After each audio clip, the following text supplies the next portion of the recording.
Yeah. What's up? It's the boy Coach Malachi Williams in the building. We back. True Media Today. USA Boxing. We are back. We back up in here, man. Let me go ahead and make sure everything Gucci. I think that's good. That's Gucci right there. Make sure the audio, everything's straight. Audio seems like it's good. Freshen that right quick. Make sure that's Gucci over there.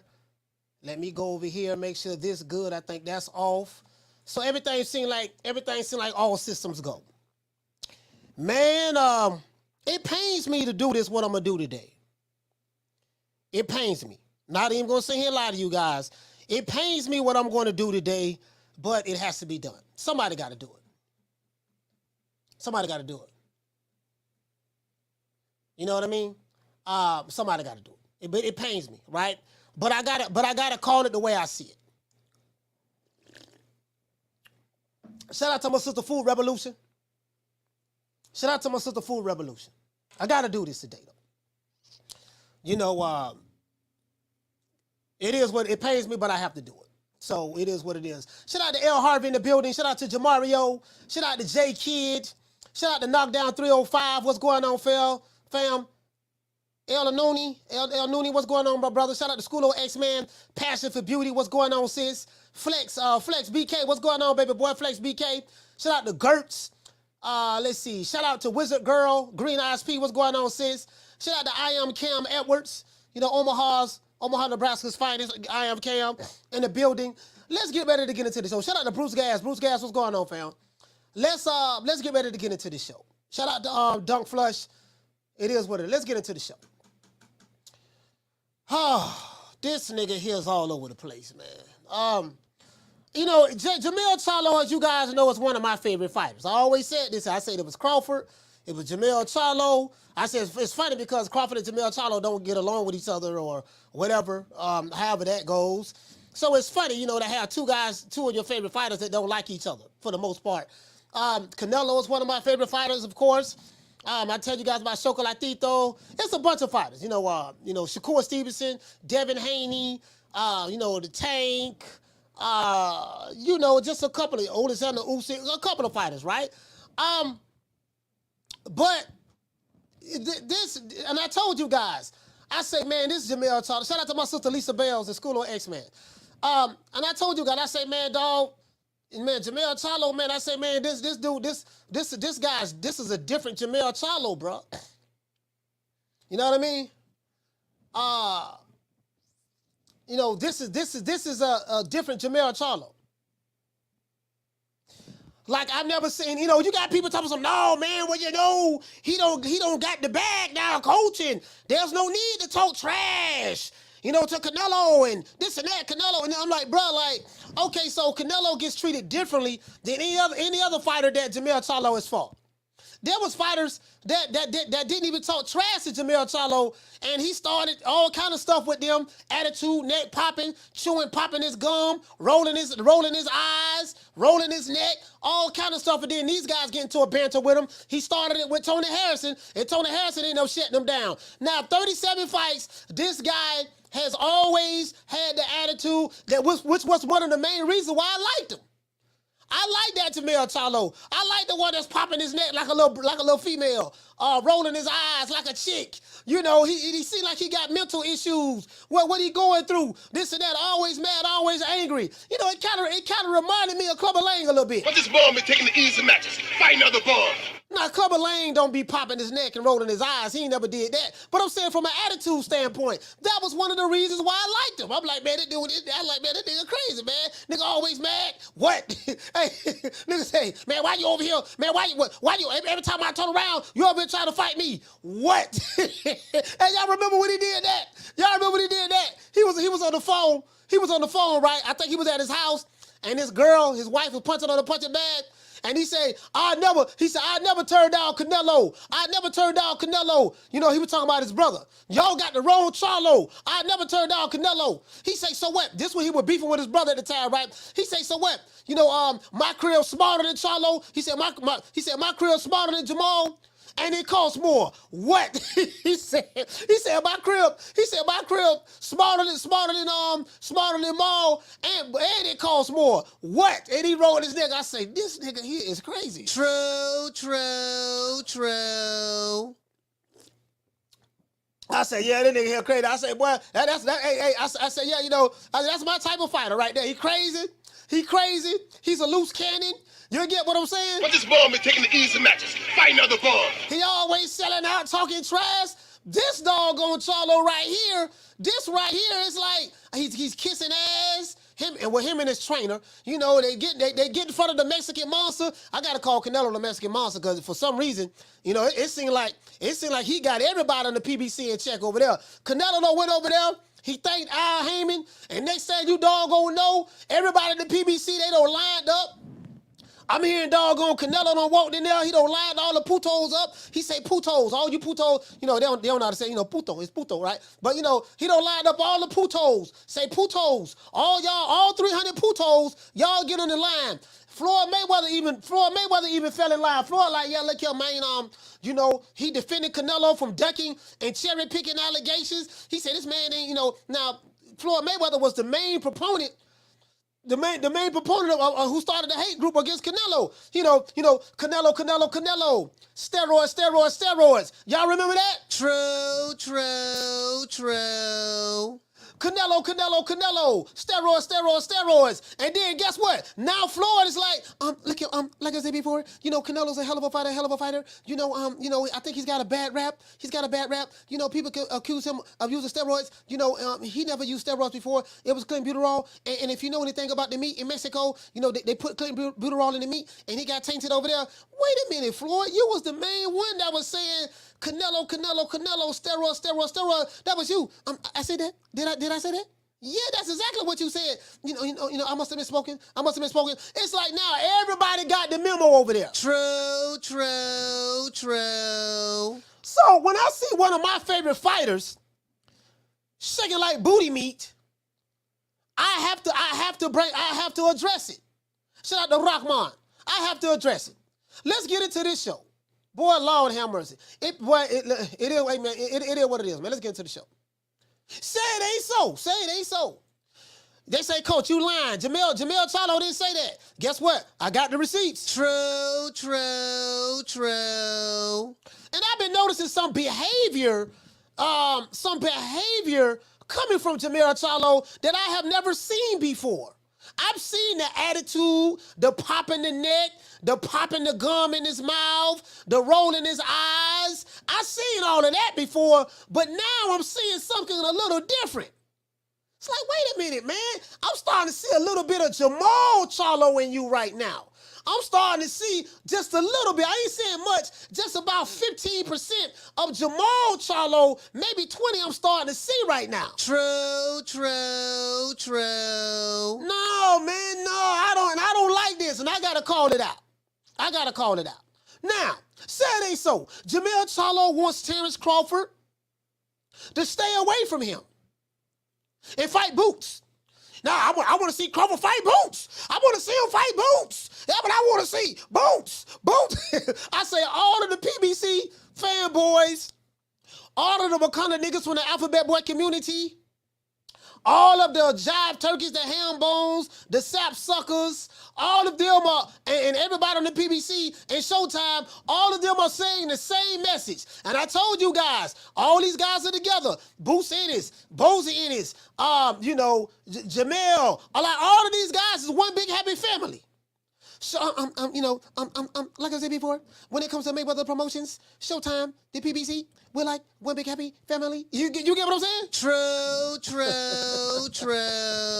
That shit like the Borg. That shit like the Borg over there. Bro, they one monolith group of people. They like one big monolith. Everybody in the PBC, they like one big monolith. Okay, who do we hate? Terence Crawford. How do we hate him? Now. Who do we hate? Terence Crawford. How do we hate him? Now. Now, look here now. Now, I'm going to tell y'all something now. Now, y'all go out there and you get the microphone put in front of y'all and they go to asking y'all questions about Crawford. Now, I know we did business with him, but that because Errol Spence was stubborn. We ain't want to we don't like that dark-skinned nigga from Omaha, Nebraska. We ain't like him. You know, he 40-0. He don't came and destroyed our cash cow. Doggone Errol Spence devalued him. Now Spence, dumb man, want to run back and run it back over again. Now, when y'all get in front of the camera, this what y'all have to say. You got to say he ain't fought nobody. Canelo, come here. Yeah. What's up, Al? What's up, Al? Did you thank me? Yes, Al. You know, I want to thank Al Heyman. When I saw Canelo thank Al Heyman, I already knew what time it was. True.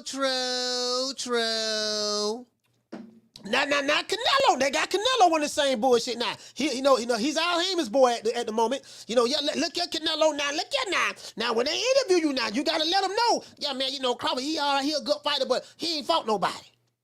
He ain't really fought but one guy. He ain't fought nobody. You know what I mean? Like, Canelo ain't never said that before about Crawford. Never. But now he's in bed with the PBC and he's buying into the PBC doctrine. Guess what? Now he's saying the same thing that they've been saying for years. True.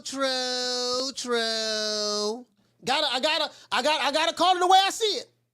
Now, in a recent interview with retired NBA player Steven Jackson, Jermell Charlo let it be known that he wants no parts of Terence Crawford. Jermell said that he would like to see Terence Crawford fight Boots Ennius next instead of fighting him. I want to see him. That's what I want to see. I want to see him fight Boots. That's what he said. Now, to me, this shit doesn't make any sense at all. Because when Errol Spence had the IBF strap and Boots Ennius became the IBF Mando when he beat Karen, none of the Showtime or PBC fighters said that they want to see Boots fight Spence. This was even before Crawford was announced to be fighting, Spence was announced to be fighting Terence Crawford. This was before, right? Charlo even acknowledged in a Fight Hub TV interview that Crawford is moving up to 154 pounds. Because now that's what he's having a rematch at with Errol Spence. Charlo, and he also said that he know that, you know, Crawford is fighting Errol Spence in a rematch at 154. So I ain't the smartest guy in the world, but if they fought at welterweight and now they're moving to 154 and one guy's a welterweight fighter, I'm like, okay, he's going to be fighting for a vacant title. We know this, right? We know this. This is why they had Boots. So hold on. You got to hold on now, Boots. Spence got the belt now. Now, Spence got the IBF belt. Now, we don't want you and him fighting now. So what we need you to do, you with Showtime / PBC, even though you're in the PBC fighter, even though you the Mando, Spence got the belt. But, we going to pump the brakes on that. We going to get in contact with all of our operatives and on the media and social media and stuff like that. And we going to make sure everybody get along with one solid message. We will never have anybody say they want to see you fight Spence. We ain't gonna do that there now. We gonna try to, we gonna use you as a buffer between the two. But the nigga Spence jumped out the window. True. Yeah, I got him today.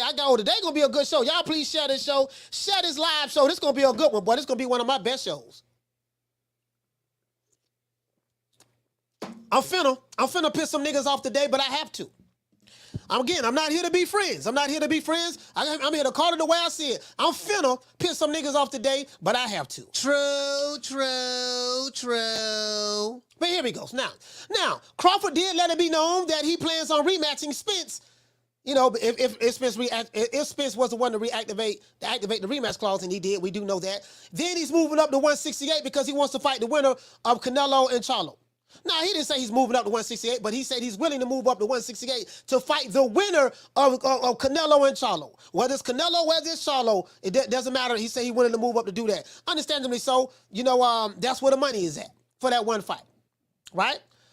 And I think Bud said he think he got a couple of fights left and he's done. He said he's through with boxing, right? Now Charlo wants Crawford to fight Boots instead of himself.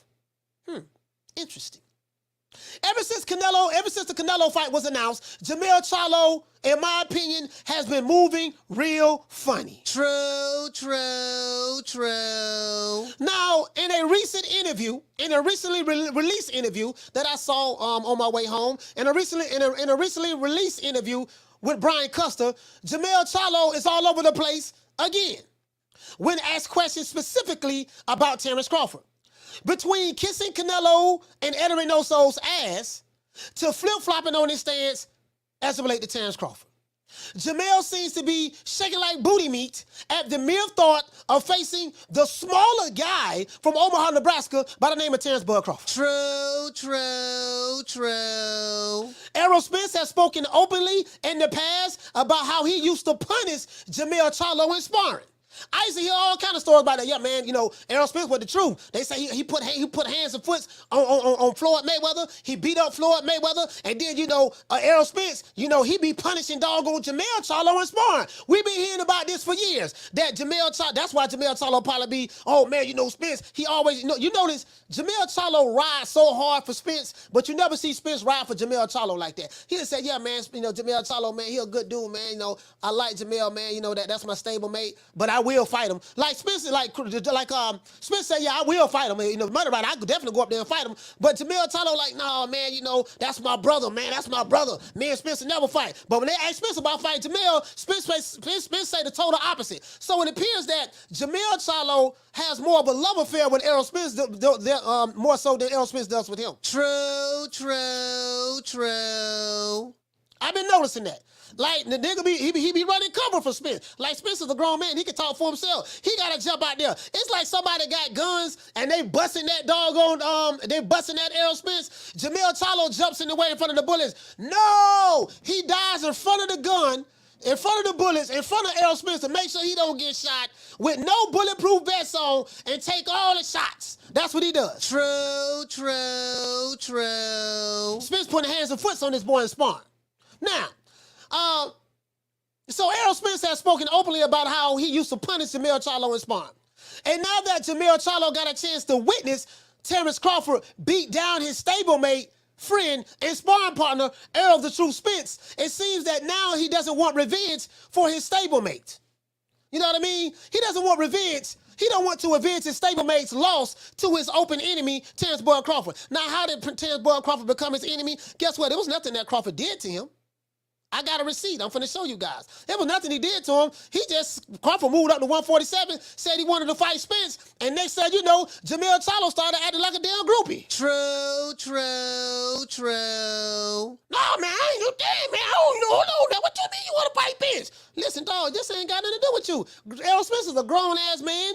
Terence Crawford is a grown-ass man. If the man moving up to a one-weight division want to fight the top guy, the top dog in the welterweight division, what's wrong with that? No, man, hold on. What you mean? No, my nigga. My homeboy gonna knock you out. We don't even need to see that fight. Like, wait a minute. When you and Crawford all right? Yeah, we all right, but I'm talking but right now I gotta, you know, I gotta get in front of my dog. I gotta protect my, that's my brother. But that's my brother. And then next thing you know, the hit piece went out. Oh man, Terence Crawford run high street. Man, Terence Crawford ain't fought nobody, man. He ain't fought nobody, man. I don't know why I keep bringing his name up. Like, every time you talk to one of those PBC guys, they fighters or whatever, it's like they read from the same script. What do you think about Terence Crawford? Hold on. What do you think about Crawford? Hold on. Hello? Yeah, what's up? This Al. Hey, Al, man, what's going on, man? What's going on, Al? I'm finna get ready to do an interview. Yeah, I know you finna do an interview. Listen, remember what I told you now. Anytime somebody say something about Crawford, what are we supposed to say? He ain't fought nobody. Okay, what else? He on wrong side street. Okay, what else? Man, he got a weak resume. Okay, what else? Man, he too light in the ass. Okay, what else? Man, you know, man, he from Omaha. Man, ain't nobody, you know, it's strap season. Okay, stay away from that strap season because we really don't want that belt. What else you supposed to say? Canelo, come here, Canelo. Canelo, come here. Yes, Al, what's going on? Canelo, what you got to say? They asked you about Crawford. Crawford is a good fighter, but he hasn't fought anybody? Yeah, that's exactly what you supposed to. He ain't fought nobody. Okay, Canelo's on board. Okay, come here, Jermell, what you supposed to say? Cause fucking with me, you gonna get knocked the fuck out. I'm a knockout artist, baby. No. You ain't supposed to say that, Jermell. Get out of character. What you supposed to say? Yeah, man, Crawford ain't fought nobody. All right, cool. All right, so everybody in the PBC, they got this script they got to read that to come directly from our hand. True. That's what it is. That's exactly what it is. Now, you would think that Jermell Charlo would be anxious to avenge his stablemate's loss to his open enemy, Terence Crawford. In another interview with Fight Hub TV, Jermell Charlo said that he doesn't have any beef with Terence Crawford at all, and that he acknowledged that Crawford is a great fighter. Now, this is very, very strange. You would think that a lot of the stuff that Jermell Charlo say about Crawford, and he gets mad, he gets angry when people bring his name up, you would think Crawford fucked this bitch. True, true, true. You would think Crawford went to his house, fucked this bitch on his bed, bust nuts on the sheets, and left and went back to Omaha, Nebraska. True, true, true. Like you can't make this up. Like, damn, my nigga, like, wait, what's going on? You get what I'm saying? Bro, like, I got some receipts. Oh, I got the receipts. I got all the receipts. I can promise you that. Now, this is the interview he did with Fight Hub TV. Man, I ain't got no beef with Crawford, man. There ain't really no beef. Because the reporter asked him about this ongoing beef that he has with Crawford. He comes out in the interview, yeah, man, we ain't really got no beef. So where the reporter got it from? If that's the case, then why has Jermell Charlo had so much hostility towards Terence Crawford in the past? This explains to me, reading my opening statement, guys, this explains to me why Jermell Charlo has been so nice to Canelo. I thought about it. I had time to think about it. I thought about what Coach Eddie said. Coach Eddie has been very heavy on my mind. And you know what, guys? And shout out to my dog, Rick Timms out of Houston. But I thought about this, right? This is a cash-out fight for Jermell Charlo. This is a cash-out fight. He's cashing out. I didn't want to say that because Jermell Charlo, you guys know I rock with Jermell Charlo. But this is a cash-out fight for Jermell Charlo. Now I see why he been so nice to Canelo. Him and Jerry James nice to Ed Reynoso. Jermell Charlo and Canelo Alvarez seems to be getting asked more questions about Terence Crawford than they are about their upcoming fight. Do you notice that? In these press conferences, they ask Canelo about Terence Crawford. Canelo like, damn, why y'all bringing him up to me? And then when you talk about doggone Jermell Charlo, Jermell Charlo, when they ask doggone Jermell Charlo, man, why y'all keep bringing Crawford name up? Why y'all want him to fight me? Why y'all want him to fight me though? I'm just saying. Why you got Boots over there? Why he won't fight Boots? But you just said that you know that him and Errol Spence is moving up to 154. They're going to fight each other in the rematch. Boots is the 147 pounder, so you know they're dropping the belt. Yeah, okay, well, why he won't fight Donkey Kong? I'll fight Canelo. Why he won't fight Papa Smurf? Why he won't fight Mojo Jojo? Why he won't fight Optimus Prime? Why y'all want him to fight me? This is what he keeps saying. True, true, true. I've been trying to give him the benefit of the doubt, dog, but I got to call a spade, man. This nigga moving funny. Now, but again, as I said before, they asking Jermell Charlo and Canelo a question about Terence Crawford, more so than they asking about the upcoming fight between Canelo and Jermell Charlo. Could it be that Jermell Charlo understands he's getting knocked out in this fight against Canelo and that he's not coming to win? That's a question mark I'm asking. I have no idea. But this Jermell Charlo seems like he's a clone. This don't seem like the real Jermell Charlo. You know how the aerosexuals, you guys know how the aerosexuals say that, that wasn't the real Errol now. You know what happened with the Errol that got knocked out and got the brakes beat off on him by Crawford? That wasn't the real Errol. See what it is? That was a clone. The real Errol was in Dallas, Texas, studying fight film. He sent the clone to fight Crawford, and he was downloading information from his baby mama house. Now, what he gonna do is, when the clone activated the rematch clause, and then the real Errol Spence gonna come in there after he don't downloaded the information that he got from the clone, and then he gonna come out and put hands and foot on doggone Jermell Charlo, on Terence Crawford. True, true, true. All right, so we back to the clone. So this Jermell Charlo seems like he's a clone. This is not the Jermell Charlo that I've grown fond of over the years. This ain't the same. I'm telling you, dog. I've been watching Jermell Charlo for a long time. I don't know who this dude is they got. I don't know who it is. I don't know if it's a clone from the Biden administration. I don't know if Al Heyman sent out a dummy dog on Jermell Charlo, but this Jermell Charlo boy is shaking like booty meat. True, true, true. Boy, this ain't the Jermell Charlo I know. I'm just saying. No, this is not the one I've grown fond on over the years. He's been shaking like booty meat since this fight has been announced. And now he wants to deflect and put Boots in front of him to fight Crawford instead of himself. Now, of course, Jermell Charlo got to get by Canelo Alvarez, which you know what, man? If I was a betting man, if I had to make a bet today, I'd probably say, man, I got Canelo, man, by the 10th, 11th round stoppage. I just don't like the way this dude moving, dog. I don't, bro. I'm just being honest with you. I'm being honest with you, bro. Like, I think all them dudes over there at the PBC got the orders. Canelo is over there. He's priority. I think all of them got the orders now. They finna lay down. True. They finna lay down. Their job is to kiss every freckle off of Canelo Alvarez's cheeks. Pause. True. How do you guys feel about Jermell Charlo's latest statement about telling Crawford to leave me alone?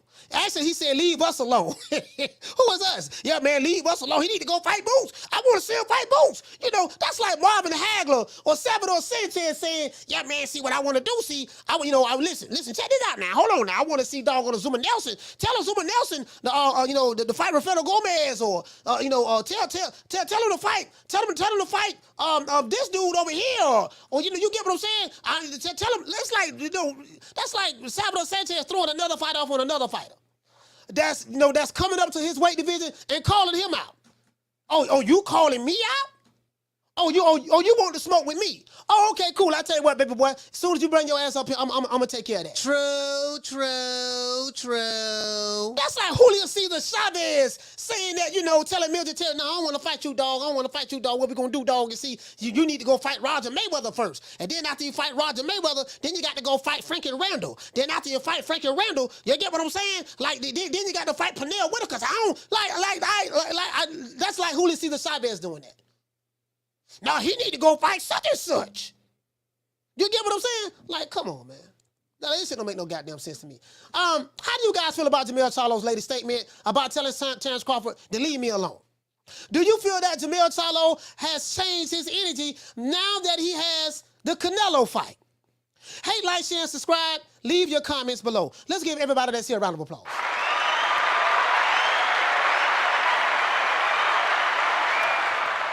My homeboy is a diehard Jermell Charlo fan. He probably listened to the show. He told me I was tripping. Man, you tripping, man. You can't be talking about Jermell like that. I say, bruh, this don't look like the same Jermell Charlo. The man is moving funny, man. I'm trying to tell you. I'm showing him the receipts. This what he said right here. Okay, and this what he said right here on this video. And this what I'm showing him like 5 different receipts. He like, yeah, man, oh man, god damn, yeah, man, well, maybe like everything he tried to say, I shot it down. Because he's saying conflicting and contradictory things. I'm like, man, come on, man. I said, this man don't sold out. This man don't sold out every opponent he's ever been in front of. And now, like this man, he like Gandhi right now. Come on, man. Anyways, man, hey, we need 33 more. Matter of fact, let's get ready to get into the show, man. Let's get ready to get into the show, man. Before we do, we gotta say all praises due to the Most High, the Most Exalted, the greatest human being on the planet Earth, the guy who he buttered my biscuits. Pause. y'all would say, hey, yo, coach, you gotta say pause. You gotta say pause. Mr. Al Heyman. Well, I guess I gotta be like everybody else and saying Al Heyman. I can quit my job now, baby. 6 figures, baby. You feel me? But a name. Do you have a name? Oh, nah, I ain't got no name, Name them names, man. They know who they is. Name them names, please. The names need to be named. They know who they is. The Mexican Monster. Shout out to Jaden. Hey, okay. For dropping that quarter of a bam dub on your boy. Hey, Leroy. Super chat received. Playtime's over, boy. Hey, what to say, Jaden? He say Jermell turns into a matchmaker when Boy's name is mentioned. True. Hey, look here, man. This dude is a matchmaker for real, man. Hold on now. Yamas now. Like, listen, that's like Yamas a big dude, right? But Yamas can box. Yamas calling the dude out. And yeah, man, look at man, peace and love. But as soon as I get through whooping Buddy, I'm finna come up there where you at. Whoever the winner is, or you and Canelo, I want to fight you. You know what I mean? And the dude telling Yamas, hey man, look, I want to see you fight D-Block. I want to see you fight Coach. Look, I want to see you fight Papa Smurf. I want to see you fight Gargamel. I want to see you fight Megatron. I want to see you fight Bubbles from the Powerpuff Girls. Like, wait a minute, man. What does all of them have to do with me and you fighting each other? Like, you know what the deal is. I've been, you get what I'm saying? I'm throwing somebody else in there. Shout out to Jaden. Hey, okay. Dropping that quarter of a bam dub on your boy. Hey, Leroy. Super chat received. Playtime's over, boy. He's saying Charlo turns into a peace envoy when he's around Canelo. What's going, bro? Get around Big Nello, bro. That's what I'm trying to tell you. I think, shout out to my sister Food Revolution. That's why I believe Canelo, when he signed that contract, that 3-fight deal, got them $100 million plus whatever from Showtime. He probably told Al Heyman probably had Jaden. This is why I said Al Heyman had all of the PBC fighters lined up. Floyd Mayweather was there. Booger Ray Leonard was there. It was a meeting with just a PBC closed room meeting, and the law got laid down. Hey man, look here, man. We got Canelo over here now. Canelo is the cash cow boxing. Canelo is worth more than all 300 of you garbage ass niggas I got over here at the PBC put together. So y'all got to bow down.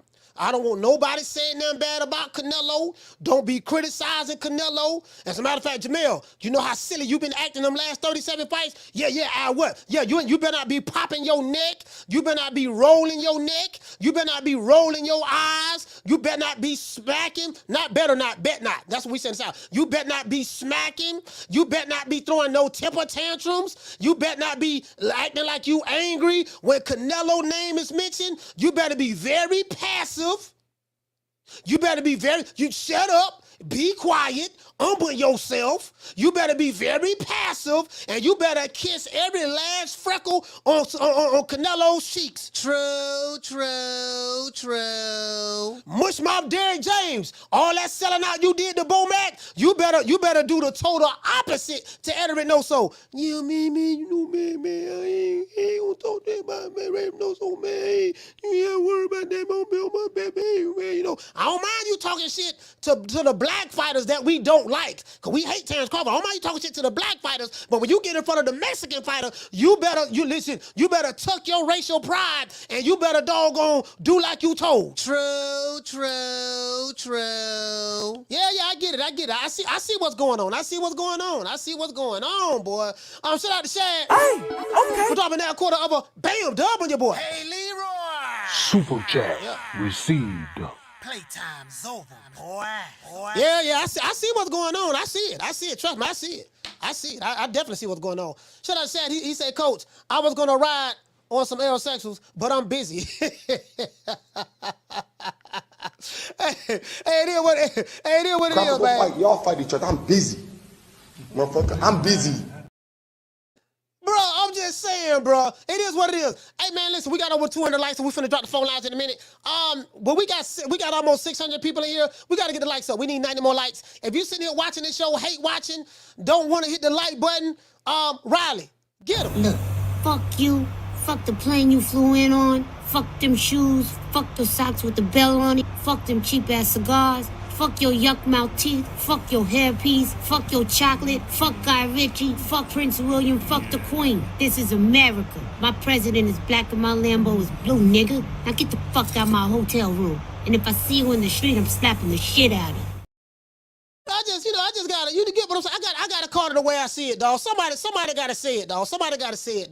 And it pains me, man, but I gotta be honest. Shout out to Gloria Day, man, and the Fabulous Set Trips. Gloria Day and the Set Trips. These niggas don't play. We don't play. You ain't heard, they be tripping. We be tripping.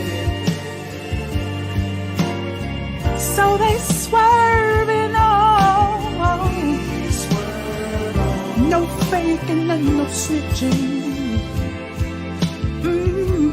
And repping hard for the set. Oh, mamas, it ain't no lie. Because niggas gonna bust. Man, shout out to my sister Food Revolution, salute sis. Shout out to Green Eyes P. Shout out to Shad 1419, salute bro. Shout out to my sister Lisa Bales in the building. Shout out to the fan of boxing. Shout out to Pito Fresco Bar. What's going on, fam? Shout out to Sergio B. Salute. Shout out to my main man, Knockdown 305. Shout out to I Am Cam Edwards. Shout out to Errol Harvey in the building. Flex BK, what's going on, fam? What's going on, fam? Flex BK, what's going on? Just salute everybody, man. Hey, listen, bro, it hurt me to do this, man. Shout out to Teach. Shout out to Teach, man. Shout out to Anthony Evelyn as well. I mean, y'all, you know, it hurt me to do this, man. Shout out to Jamie Rivera, bro. I'm like, man, this dude here, man, I've been trying to, like, give him a pass, stall him out. I've been trying to give him a pass, stall him out. I say, man, but it was just bothering my spirit. It was just bothering my spirit, bro. My spirit wouldn't allow me to let this go. I say, man, this nigga here, man. Like, people been asking me about Jermell. I've been taking up for him. I've been taking up for Jermell. Hey, shout out to LaShawn Bennett. Salute, fam. I'm like, man, you know, this man, Colt, man, Jermell look like you see how passive he is against Jermell? You know, against Canelo? I'm like, yeah, man, you know, I got other black dudes talking to me. No, man, he acting civilized. See, he growing up. I said, I ain't trying to hear that civilized shit. The pro-black in me, the revolutionary in me, the Dr. Umar Johnson in me, the Tariq Nasheed in me, the Dr. Professor Black Truth in me, the Sarah Sutan Seti in me, the Dr. Khalid Muhammad in me would not allow me to overlook the tomfoolery that I've been seeing from one of my favorite fighters. True. Because, you know what, I'm going to tell you what's pissing me off. See, y'all don't understand where I'm coming from with this. And I want y'all to follow me down the yellow brick road for a minute. Y'all don't understand where I'm coming from with this. I said, I've seen you get loud, disrespect, look mean against every black fighter you faced. When it comes to the black fighters, boy, you got your neck popping, veins popping out your side of your head, you're rolling your eyes, you know, you're balling your fists. You're clenching your jaws. I've been watching this guy for years. You always act the same way. When it comes to the black fighters, you is ruthless against the black fighters in the media. But when it comes to Canelo, a non-black fighter, now all of a sudden, you know, this the utmost respect. Nigga got chapstick on his lips, ready to kiss ass, rolling out the red carpet. I even heard that Canelo was walking down the street somewhere in California, and Jermell Charlo was right there with him. It was raining. Canelo was getting ready to step into a puddle. I heard Jermell Charlo dived in the street over the puddle and let Canelo walk on his back so his feet wouldn't get wet. True.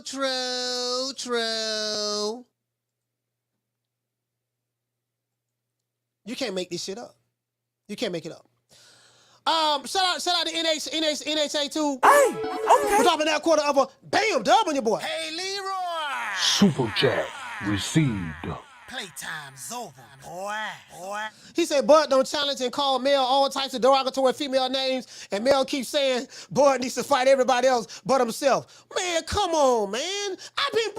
Listen, I ain't want to say it, dog. I ain't want to say it, man, but you said it for me. Down from the bar, there's a platform stage. People pimping, sharp as razor blades. Hey, we're going to go to a short station. We need 30 more likes. 30 more likes. I open up the phone lines. We're going to go to a short station identification break. And once we do that, man, hopefully we have enough likes. We'll drop the phone lines, man, and we're going to get ready to go. About you. And ever since that first night, it seems like I've been going crazy about you. Mint green chrome in the butt, burnt orange 550. Say the pinky ring pimp, give love pussy. Seafood, big pool, make your girl look. Backwoods, big grill, watch the chef cook. Talk slow, big smoke in the moonlight. Knock your doors down, shout it till your mind right. East Point, Fulton, kinda where a nigga from. Got love. I'm just saying, man. Shout out to La Jessica. Shout out to Lisa Bales. Shout out to my sisters, man. I'm just saying, bro. You know, I gotta call it the way I see it. I have to call it the way I see it. Don't ask me about Crawford, because that motherfucker ain't in my division. Like, we talking about a 147 pounder that was a 140 pounder. We need to fucking I get it. He won the undisputed, right? At 147, at 140. This shit is different when they get down to 147. How y'all want him to fight me? How are we talking about somebody that ain't even fought in the division? How do he just jump from there to there? Like, what connection do he got to this world? Bro, so I say, you know what, I let that pass. I say, you know what, I ain't gonna say nothing about that dog, because he one of my, he one of my favorite fighters. I ain't gonna say nothing about, I let that pass. I ain't say nothing about that. I let it pass. But boy, I say, you know what, I'm like Popeye. I don't took all I can stands, and I can't stands no more. I say, I just, right now, dog, this is just really this is bothering my spirit right now. This is bothering my spirit. Heavenly Father, please forgive me. But this is bothering my spirit right now. I have to do this. I have to do this. Now, let's go here. Let's go here. This is a little snippet of Jermell Charlo, Showtime, right? It's Showtime, as you can see. As you can see, look like he's having a HD moment. Plus, I do know I have ADD myself. So he looks like he's having an ADD moment right now. That's what it looks like to me. But anyways, that's neither here nor there. Let's go ahead and I want you guys to hear this. Okay, let's go. I don't fight fights 100%. I go into a lot of fights where I'm less than 100% of Jermell Charlo. But, who knows what is going to happen. But I'm going to fight through all of that. But he told you I came here like, nah, I'm not going to stop. Like, just fix it. Can't fix it. I don't want to be ever feeling old and shit. That ain't a part of being old. That's a part of being a professional athlete. As a boxer with so much time. Hold on, guys. It's easy to get complacent. Correct. Especially with the success you had. I could be like, I ain't got to work out. I ain't got to prepare.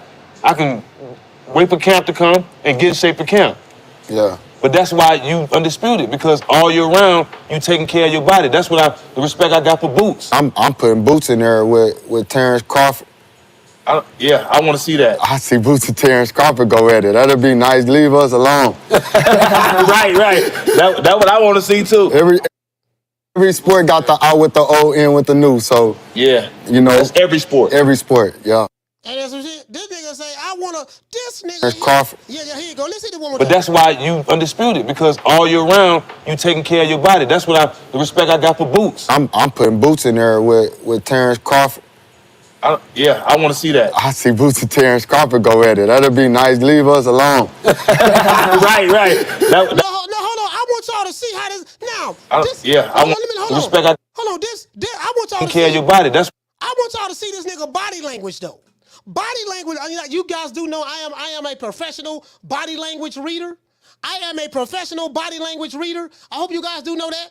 I have a master's degree and a PhD when it comes to reading body language. Hold on, let's continue. I have a master's degree and a PhD when it comes to reading body language. I just want to throw that out there. One more time, like Dr. Umar Johnson. I have a master's degree and a PhD when it comes to reading body language. Let's go. The respect I got for Boots. Okay, so he said the respect he got for Boots. Let's go right here. Let's go. All right, right there. Right there. Let's go right there. Now I want to show y'all something. Let's go back. Let's look at this nigga body language. Body language tells you everything, right? Body language tells you everything. Let me turn this volume down. I do not own the rights to this material. It's for education purposes only. Let's go. I'm putting Boots in there with Terence Crawford. I want to see that. I see Boots and Terence Crawford go at it. That'd be nice. Leave us alone. Right. That's what I want to see, too. Every sport got the out with the O, in with the new, so... Yeah, that's every sport. Every sport, yeah. I haven't went into a fight in the last over 10 years where I've been 100%. This nigga shaking his leg. I want y'all to look at this. Look at his leg. Nigga shaking his leg up and down. Hold on, let's go. Hold on, let's go. Hold on, let's do this here. I want y'all to see this. Shaking his leg up. He want to see Boots fight Terence Crawford. Now look at this here. Nigga playing, fidgeting. Look at him shaking his leg going up and down. Hold on, let's slow this down. Let's go right here. Let's slow this down. This nigga leg shaking, jumping up and down. Let's go. Here we go right here. Hold on, let's bring this over here. Success. Yeah. But that's why you undisputed, because all year round, you taking care of your body. That's the respect I got for Boots. I'm putting Boots in there with Terence Crawford. I want to see that. I see Boots and Terence Crawford go at it. That'd be nice. Leave us alone. right. That what I want to see too. Look at that. You see what I'm saying? Every sport got the out with the O, in with the new. So yeah, you know, it's every sport. Every sport, yeah. I haven't went into a fight in the last over 10 years while I've been on. Now, look at now, this nigga here shaking, look at us, shaking his head, look like he playing with some Play-Doh. The nigga playing with Play-Doh. Come on, man. Let's look at it in real time. Look at it in real time. Shake, look at that. Fidgeting, like, bro, come on, man. True. I've been trying to stall them out too, bro. I've been trying to stall them out. But when I saw that video, I said, man, this is too much, bro. I can't, you know, it's bothering my spirit. You get what I'm saying? Hey, Food Revolution, check this out. It's bothering my spirit. It's bothering him. I can't let this go. This dude is one of my favorite fighters. I be on the internet riding for this dude, man. I be on the internet riding for this dude. This nigga ain't even got no fans. Jermell Charlo ain't even got no fans, dog. He ain't even got no fans. Come on, man. Like, bro, like this shit right here, man. Just anyway, let's move. Now y'all heard that one. Y'all heard that one. That right there. I mean, I know this nigga ain't. This nigga's okay. He want to see him fight Boots. So you a matchmaker now? Hold on. Now this is receipt number 2. I want y'all to check this out. Watch how when Crawford name is mentioned in the interview. When Crawford name is mentioned in this interview, this man get the roll in his eyes. He got an attitude. It's like he really don't want to answer the question, but he like, I want to talk, body language is everything. And one thing about Jermell Charlo, he cannot hide his expressions. Y'all want to see some more body language? Y'all remember that song by The Deal? Body talk, body to me, body talk. Y'all remember that song by The Deal? That's one of Babyface, L.A. Reid, and the other boys out there, when Babyface with a group called The Deal back in the 80s. Body talk, body to me. Y'all want to see some body language? I'm finna show y'all some body language. You guys do know I am a professional body language reader. You guys do know that I am a professional body language reader. Let's go. Here we go. Let's see. We at the. Hold on. Let me get right here. Let's get right here. I don't know that. Let me go ahead and move it back on right here. I'm gonna do this for. Then I'm gonna drop the phone lines. I am a professional body language reader. Let's get by right there like that there. Let's go on back here like the here. Hold on. Let's go here and there. We're gonna go here and there. Not here and there. Here and there. That's how we say it in the South. All right. Let's continue. You know we some country niggas down here. Let's go. As the #1 pound-for-pound fighter. Yeah, for sure. I think. Hold on. Let's move this back. Let's move this back some more. Let's go to like 416. Let's go to like 416. Let's see. This is 419. I'm gonna go back to 419. I want you guys to hear this shit now. Shout out to Fight Hub. Fight Hub, that was a great interview. Shout out to Fight Hub. This was a great interview. Hold on, let me get right there. That's 414. All right, that's 24. All right, here we go. 1, 2, 3. Hear about it. Exciting, you know, indeed. And they losing all of they losing their reputation, you know, on what, and instead of realizing that we are all one big group and organization, and we consider that boxing. You know, and if you climb up 2 weight classes and beat Canelo, do you think that makes you pass Terence Crawford as the #1 pound-for-pound fighter? Yeah, for sure. I think it definitely does. You know, I'm already undisputed. Go beat another undisputed. Yeah. It's the dream come true. And let's talk about Terence really quickly. He's been enjoying his victory lap over the last after he beat your stablemate Errol Spence. You had a front row seat to that fight, and you've been beefing with him for quite a while. Why do you still think Terence is beatable, considering his dominance? He just gotta, you know. I haven't been beefing, you know, like truthfully. He's just feeling himself right now, and he's a top dog. He's moving up in weight, and everybody want to fight the best. And going back to your previous statement, Okay, so he said, he said a lot right there. The nigga went to stuttering. He went to stuttering. Yeah, man, woo, goddamn, why they keep bringing this nigga Terence Crawford name up? Okay, shit, you want me to fight Food Revolution for what? Yeah, okay, how do you feel about Food Revolution?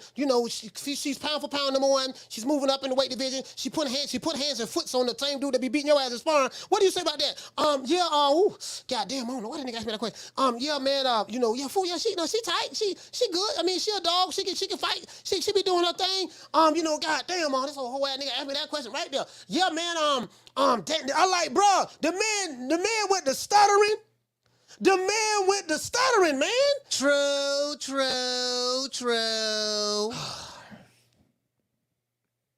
Man, I've been taking up for him. I've been like, man, okay, we gonna get the Canelo fight. I'm trying to keep hope alive. Yeah, man, Jermell Charlo, he got a chance to make history, dog. He got a chance to be 2-time undisputed in 2 different weight divisions. He gonna put hands on, he's a good chance he can not maybe beat Canelo, but it's a tall task because he hasn't fought in 16 months. Canelo, I'm leaning more towards Canelo to beat him. Bro, just the way he moving right now, bro, I ain't putting a dime on the dude. I got Canelo all the way. True. Bro, hold on, let's do a rewind. Let's get back right here at about the 547, about the 447 mark. Let's do that one more time. His body, again, guys, I am a professional body language reader. Some of you guys in the chat, you may not understand what you're seeing, but just trust me, I do this for a living. I am a professional body language reader. I am the one that the Pentagon calls, that when President Trump was the president, Donald Trump called, and Jim Crow Joe Biden. I'm the one that Jim Crow Joe Biden calls to the White House when they want me to read somebody's body language. They call me. True. When Jim Crow Joe wants to pass want me to go overseas with him, and he's trying to, having contacts with different dignitaries, he'll call me, you know what I mean? And I read the body language to see whether they lying or telling the truth, whether they brave or whether they scared. Let's go. I think it definitely does. I'm already undisputed. Go beat another undisputed. It's the dream come true. Okay. And let's talk about Terence really quickly. He's been enjoying his victory lap over the last month after he beat your stablemate Errol Spence. You had a front row seat to that fight, and you've been beefing with him for quite a while. Why do you still think Terence is beatable, considering his dominance? He just gotta, I haven't been beefing, like truthfully. He's just feeling himself right now. And he's a top dog. He's moving up in weight. And everybody want to fight the best. And going back to your previous statement, I know Canelo, if you beat him, there might be a rematch. You might be at 168 for a while. Would you accommodate Terence Crawford at a smaller weight, or do you see yourself as a 168 fighter moving forward? Man, I really don't know that just yet. 168 is considerably still kind of like not my weight division because it's not as easy to make 168. I have to gain weight and gaining weight when you're working really hard is really tough. It can easily. Man, this nigga, he losing, dog. He losing, dog. True. Yeah, Canelo gonna slide him, man. He gonna slide him, dog. Listen, bro. It hurt me to say that, man. But I just, bro. Listen again. I have a master's degree and a PhD when it comes to reading body language. And from what I've been seeing and hearing, dog, this man ain't moving right, bro. I've been following Jermell Charlo for a long time. The reason why I like Jermell Charlo is because of his unlikable character. I don't like this nice Jermell Charlo. You get what I'm saying? Like, nah, man, this dude coming to get the paycheck. True. He coming to get the paycheck, bro. Shout out to Zephyr. Hey, okay. For dropping that. Bam, dub on your boy. Hey, Leroy. Super chat received. Playtime's over, boy. Man, this shit hurt me, dog. Man, come on, man. I love Jermell Charlo, man.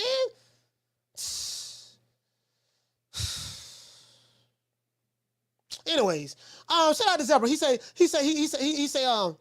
said, you what, coach?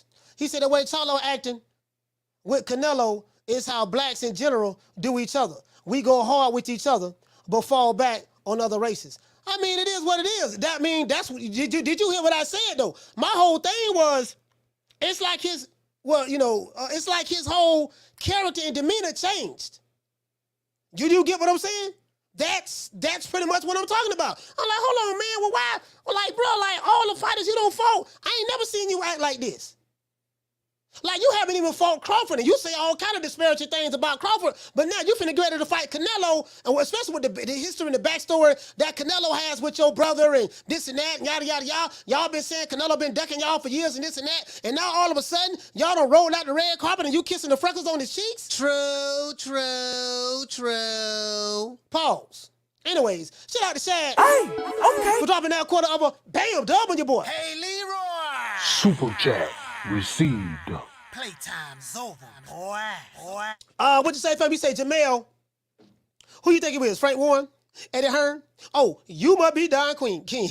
Mel, you ain't nothing. I'm like, come on, man. Shout out to Jamal Needs for dropping that $2 super chat. He said, is Charlo catching a seizure? Bruh, I don't know what he catching. All I know is I saw him cut his eyes to the left. He started biting his bottom lip. Because now in defense of Jermell Charlo and Canelo, and both of those guys, just imagine Jermell Charlo and Canelo Alvarez have a fight coming up to fight each other in a matter of days.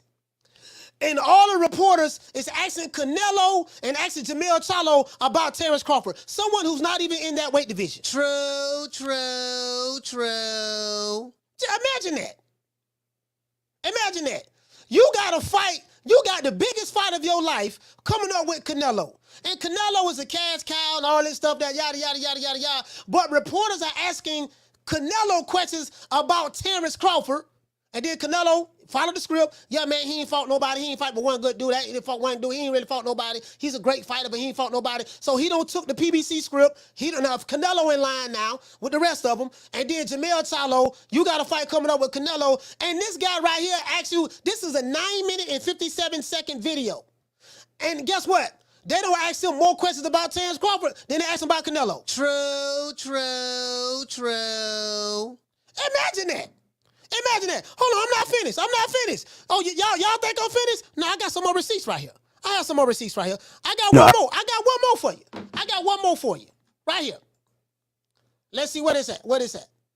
Oh, here go Brian Custer, my mans. I love the way Brian Custer asks questions. He has a way of asking questions in a not so hostile way in order to disarm the interviewee, like the person who's doing the interviewee. He has a way of disarming you the way he asks questions. Jermell, now I know you're a great fighter, Jermell. You're the undisputed 54-pound champion of the world. You're the first to do it in the 4-belt era. Does part of you like to challenge another undisputed guy like a Terence Crawford because of the way he destroyed Errol Spence in the ring? Like, he has a way of answering that question. Like, I say, boy, that nigga good, boy. Brian Custer good. That boy, he smooth, boy. He is smooth. He's smooth as a baby ass with baby oil on it. True. Boy, this nigga Brian Custer, this nigga Brian Custer the real deal, boy. Boy, the way he be sneaking them tough questions in there, he sneak them tough questions in there, boy. Brian Custer is a straight up G for that. Let's hear this here. Let's do this. Let's do this here right here. I do not own the rights to this material. It's for education purposes only. Boy, Brian Custer is a bad boy. I take my hat off to him. Thought it was interesting because on your social media you said I'm gonna shock the world. Then I'm coming back to hold my throne at 154. I'm the king. Nothing but mega fights from here on out, and then we can make that Crawford fight. So is it Canelo, and then your intention to go back down to 154? I mean, I might not necessarily go back down. I might meet him 60. I might meet him somewhere. If you want to make a mega fight, I'm going to be the mega fight. The mega fight to Terence Crawford not the mega fight to make. I'm the mega fight. Once I me. beat Canelo, and I had that throne, and I'm the undisputed champion at 168. What y'all gonna do? What y'all gonna do? Y'all gonna be wondering about what's going on next with Jermell Charlo. Yeah, he won undisputed at 40. Yeah, he won it at 47. But then he barking up, he biting a little too much. So he try to come fight me, and what I do to Canelo might shut him up. Were you surprised the way he beat Errol Spence? I was. I just knew something wasn't right with Errol. Something was off, and I knew it wasn't his best day. You could see it from I thought he kind of edged the first round, but usually Errol first rounds be a blowout. He start off fast, he start moving, and this one was just a little bit different. I don't want to give an excuse for Errol, but I know the weight could have been the issue, and he needs to go up to 154 and or 60, whatever he decides. But I think that's the best thing for him and his health.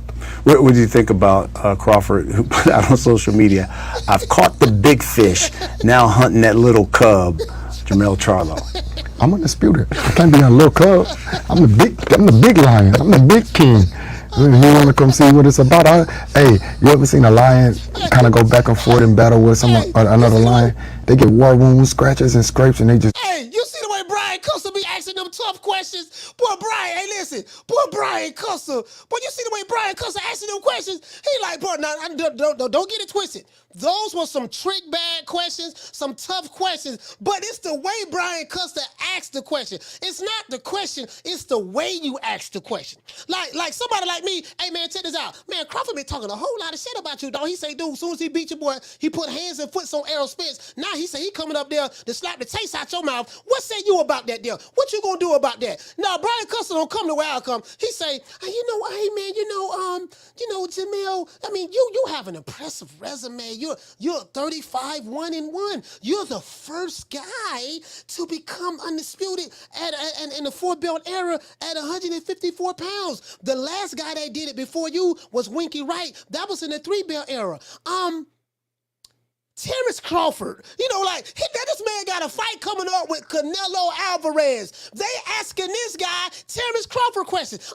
Terence Crawford, after seeing what he did to Errol Spence, which shocked a lot of people. I was listening to this one guy out in Florida. I don't know if you know who he is. His name is Coach Malachi Williams. He said something of the sort to where Crawford put hands and foots. I mean, I think that's improper language, but hands and foots on Errol Spence. Were you surprised about that? Like, it's the way. Hey, Food Revolution, what it says, it's not always what you say, it's how you say it. True. Were you surprised about that? Let me go ahead and drop the phone lines, man. Well, how many likes we got? We got the likes up. Hey, we got almost 800 people in here, man, and less than 400 likes, but I'm gonna drop the phone lines anyways. Phone lines finna drop right now. Y'all already know what time in TI is. It is what it is. When the phone lines drop, y'all call the old boy. You wanna talk some shit? Call me. Start some shit, bitch. Sup, fool? You gonna talk shit about me, homie? Where you from? Hundreds of niggas is waiting for your motherfucking call, and they all talking shit about you right now. Call the coach at 530-494-9636. We waiting on your bitch ass. We're gonna go to a short station identification break, and the phone lines will be open. Hey. It's a brand new day, take a whiff, Mary J is such a nice bouquet. It's a brand new day, got a twist, Mary J is such a nice bouquet. It's a brand new day, take a hit, Mary J is such a nice bouquet.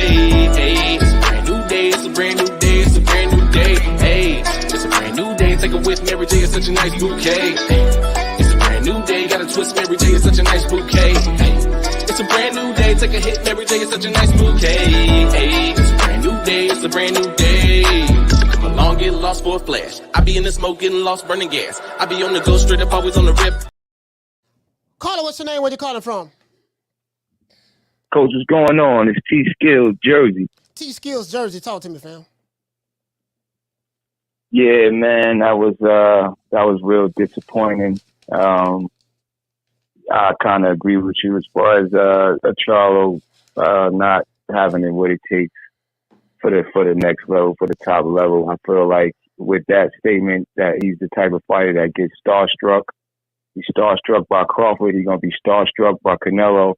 and he might just look like a deer in headlights in there, just standing still for Canelo and letting Canelo just tee off on him. I don't know. I just don't see the supreme confidence in Charlo that I normally see, and that statement clearly shows that Charlo do not want anything to do with Terence Crawford. But when Terence Crawford did what he did to Errol Spence, I think he put a lot of fear in the hearts of a lot of boxers. Anybody within his reach that has a name, I kind of feel like they kind of felt some look seeing that fight and kind of got a little shook. But yeah, it sounds like Charlo was scared to me.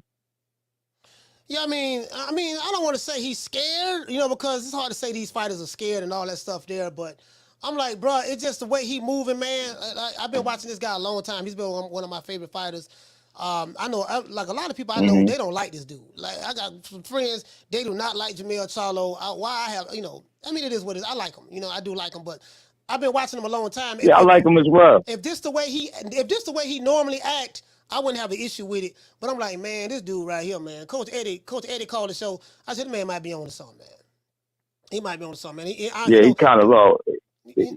I don't know if he's gonna come in there and lay down against Canelo or what, man, or he 1 minute he said, yeah, I'm gonna become undisputed and this and that, but he ain't. Like I remember when Crawford was fighting Spence, and during the press conference, he say, Brian Coulter say, if you become undisputed, if you beat Errol Spence and become undisputed, and he was asking him a couple of questions, and then Crawford said, when, if you watch those press conferences in the lead up, he say, when I beat Errol Spence, when I become undisputed, you guys are going to recognize me as one of the best fighters of this generation. This is gonna be the Terence Crawford era. He never said if. He said when I beat him. You know what I mean? And he said I'm gonna show all of y'all. And he talked the talk and he walked the walk. I don't see I don't see that energy with Jermell Charlo, man. And it's just like, man, that's what got me puzzled about him right now, to be honest with you. Floyd never said if neither. He always had the supreme confidence that he was going to beat every fighter he got in the ring with. And that's what Terence Crawford has been displaying his whole career. We just never gave him the full credit because we never truly respected the level of competition he was fighting. Mm-hmm. But what he did to Errol Spence is just, that's just, that was a virtuoso. That was just crazy right there. So, I mean, he put fear in a lot of people's hearts. I just hope, bro. I just hope that Charlo gets the fire back up under him, man, and gets back to, like you said, gets back to the disrespectful Charlo.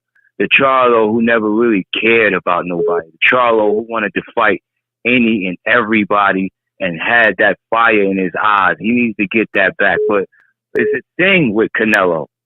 And when people fight Canelo and stuff like that, when people fight the cash cows of the sport and the faces of the sport, it's like that they get humbled for some reason. It's like it's about the money. The money humbles them and softens them up. That's my opinion, Coach Boy. Thanks for letting me share. All right, shout out to T-Skill Jersey, stand up, Brick City. Matter of fact, hold on, I got something going here. Hold on, let me look at my Bluetooth. Why is my computer coming up? Why is my computer coming up on here, man? Yeah, Jermell, I mean, I don't know. Okay, it's ringing through that. Hold on, guys, hold on. Got another call calling in. Phone lines open, man. Anybody got something to say, call the show. Anybody got something to say, call the show. Phone lines open. Caller, what's your name? Where you calling from? Jamie from New York. Jamie from New York. Talk to me, fam. Hey, Coach, when it comes to Bud, Charlo is scared like a motherfucker. I mean, what happened to this guy, man? He don't sound tough no more. Like, that's fire, man. Something's missing. Something's wrong with this boy, man. Because he's not acting right. It's like he went soft on us. I don't like it. I don't like it. I want the old Charlo back, you know? he said he And, he said he want the old Charlo. yeah, man. Yes, sir. Hey. And let me tell you another thing, man. Dude, you know, I'm beginning I'm beginning to feel that it must be in Canelo's contract for Charlo to be nice and respectful and shit. I don't get it, man. Yeah. I don't get it. I know this is a big money fight, and yeah, sure, probably he's thankful. But dude, you don't have to act like that. What the fuck happened? You know? Man, I don't get it, man. But you're right. Go ahead, Coach. No, go ahead. Go ahead. No, but yeah, man, it's just weird to me, man, that this guy all of a sudden he's just, I don't know, too nice. It's weird. Like, you know, it's just. I want the old Charlo back, man. Could it be he could be playing possum? Just I'm gonna play nice, but then when the fight come, when I get in the ring, I'm gonna unleash the lion. I mean, that could be it. That could be it too. I think that could be it kind of too. Yeah. Maybe, I'm hoping that's a possibility. I don't know, man. Yeah, I can see that. That's a good point, Coach. I didn't think about that. Hey, man, that's a possibility. You know, why not? But hey, man, again. I wish him well. I see him getting knocked out early, but to me, it's going to be the same. Yeah, Coach, to me, it's going to be, listen, just like Canelo did Amir Khan. And, Coach, remember how Canelo fucked up Amir Khan and James Kirkland? I think it's going to be like that. Yeah. A nasty knockout. All right. Yeah, brother. All right, Coach, that's what I got, brother. Right, later, man.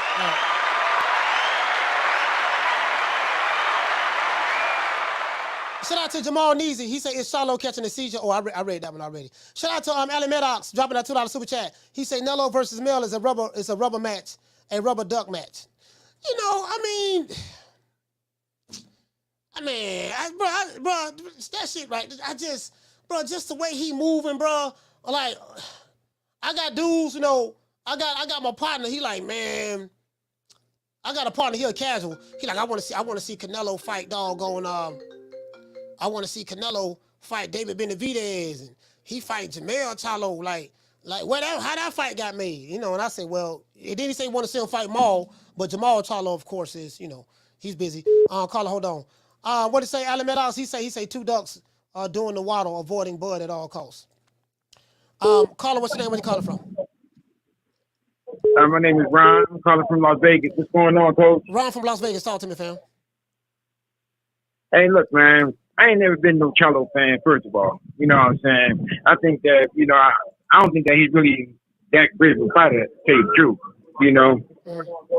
So, this what I'm saying is that he's not gonna beat Canelo, first of all. You know, and Crawford, you know damn well he's scared of Crawford for sure. Crawford is the type of fighter that he's gonna set you up for a punch that you don't see. And that's what I like about Crawford. He's going to set you up for a punch that you don't see. You know how when you were in school and the motherfucker just hit you? Yeah. You know what I'm saying? Knock you out? He that type of dude. You know what I'm saying? If you look at that Spence fight, he would just set him up a punch that Spence didn't see. You know? Hit him with that. Hit him with that. He didn't see it. You know? And Charlo he ain't ready for that kind of stuff. He ain't not ready for that. He ain't ready for that. Yeah, he was setting him up. He was setting him up. Yeah, he was setting him up. Yeah. He was setting him up. And Coach, man, let me tell you something. I like what you're doing, man. You know, I love your platform. I like how you keep it 100.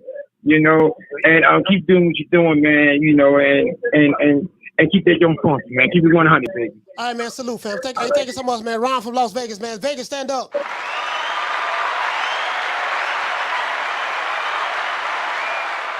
Like I can't even, like, you know, get what I'm saying? Like, I'm saying, I want to ride with Jermell on Canelo, man, but I'm like, man, I just don't, you know, do anybody think he's playing possum?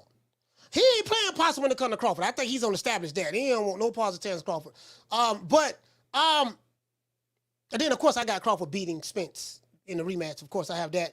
But do you think he's, you know, Coach Eddie said something, dog, something wrong with my keyboard.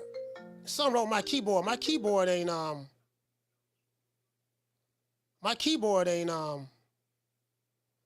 typing. I'll call it. What's your name when you call it from?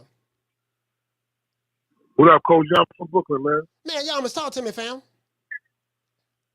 Oh man, yo, this is a good topic today, man. I'm enjoying the show so far. Yo, one thing I totally agree with you with is like how you saying how we seeing a different side of Charlo. How you talk all that shit to the black fighters, and like I remember being a young man and my pop telling me, "Yo, you got to get out of that comparing yourself to your peers." And what he was basically saying was, especially like in our community, we tend to like compare ourselves to people that look like us, that doing what we doing. Mm-hmm.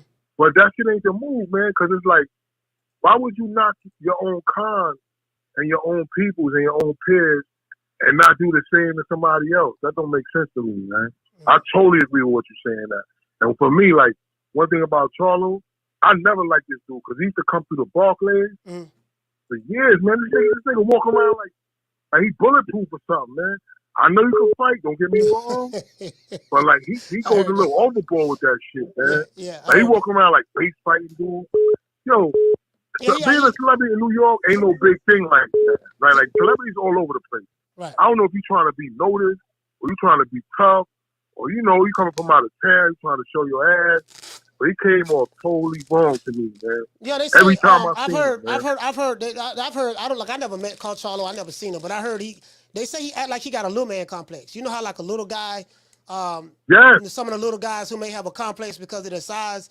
They say he seemed like he has a little man complex the way he acts and the way he act. I've heard. Yes. It's like he goes overboard with with his attitude, totally trying to prove how. Yeah, I heard that.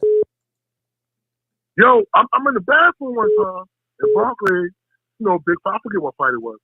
This nigga comes in there with a fucking security guard. You ain't the president, nigga. Nobody ain't fucking with you in the bathroom, man. Like on some like it seems like one of them dudes like they take themselves too seriously. Like you know what I'm saying? Yeah. Like I know, like you don't get me like I ain't trying to knock nobody, but you coming up from down south, even New York, big card up, everybody out there. But you going so overboard, you just look like a lame.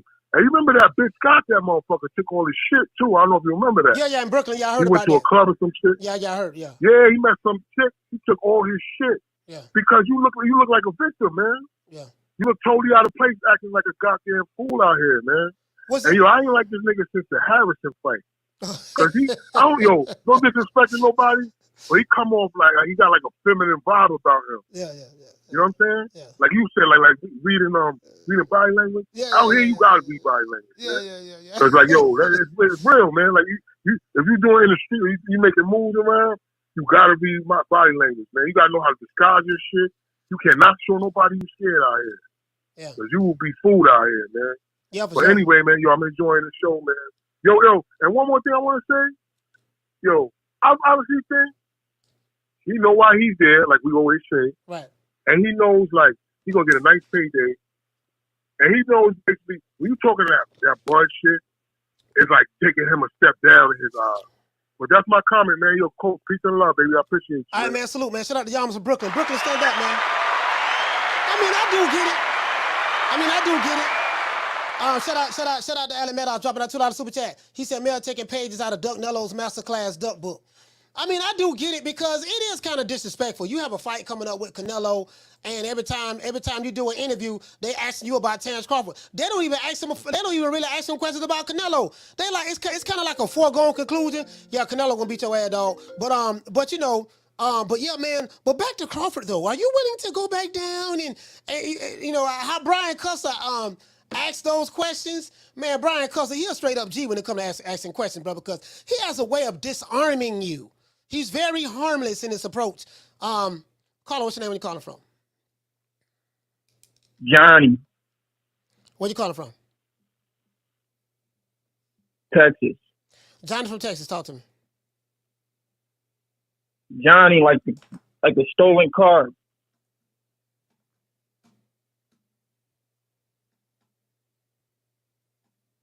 You still there, Carlo? Yeah, I'm here. All right, go ahead, talk. Where did Crawford get this new power from? What you mean, where did Crawford get his new power from? How was he able to knock out Errol Spence? The same way he knocked out the other 30 guys before Errol Spence.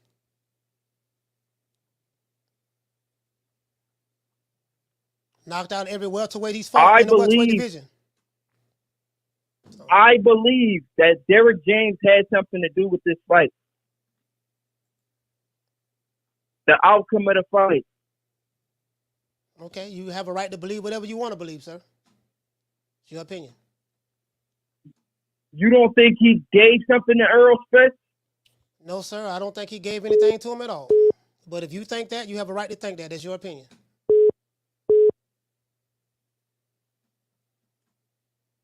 No, because seriously, I don't like how you come on here and slander guys from Texas. I mean, I don't slander guys from Texas, but if you feel that way, you have a right to feel that way. And if you don't like it, but let's say I did slander guys from Texas. If you don't like the way I slander guys from Texas, which I don't, guess what? You don't have to watch me. You can go back to your mammy house. I ain't making you watch me. I'm not making you call me. I just want you to give Errol Spence. If you don't like my content, sir, guess what? You don't have to motherfucking watch it. Fuck you. No, I like it. I just want you to give Errol Spence Jr. some credit for taking a fight. I gave him credit for taking the fight. If you've been watching my show, I gave my hats off to him. If you've been watching the show, I said I take my hats off to Errol Spence because he went against the orders of Al Heyman, and he made this fight happen, even though Al Heyman and those boys over there at the PBC did not want him to take this fight. I've said that if you've been watching my show, but if you haven't been watching my show, you wouldn't know that. He took the fight, got his ass whooped, and that's it. They running it back. I got him getting his ass whooped again. Simple as that. Yeah, and now I feel like you're attacking Jermell Charlo. Well, if you feel that way, sir, you have a right to feel that way. It ain't shit you can do about it. Again, if you don't like the content, you know what you can do, Johnny from Texas, if that's your real name, you don't have to watch it. It ain't shit you can do about it. Nothing. Okay? All right, Johnny, we got other calls calling in. I don't entertain you enough. Take your bitch ass back home to where you came from. Who the fuck really think he talking to? I don't. The nigga sound like E Money from Texas. That's what it sounded like. Sounded like E Money from Texas, trying to disguise his voice. Shout out to Zepper. Hey, okay. For dropping that. Damn, dub on your boy. Hey, Leroy. Super chat received. Playtime's over, boy. Sounded like that whole white nigga E Money from Texas. That's what it sounded like. Caller, hold on.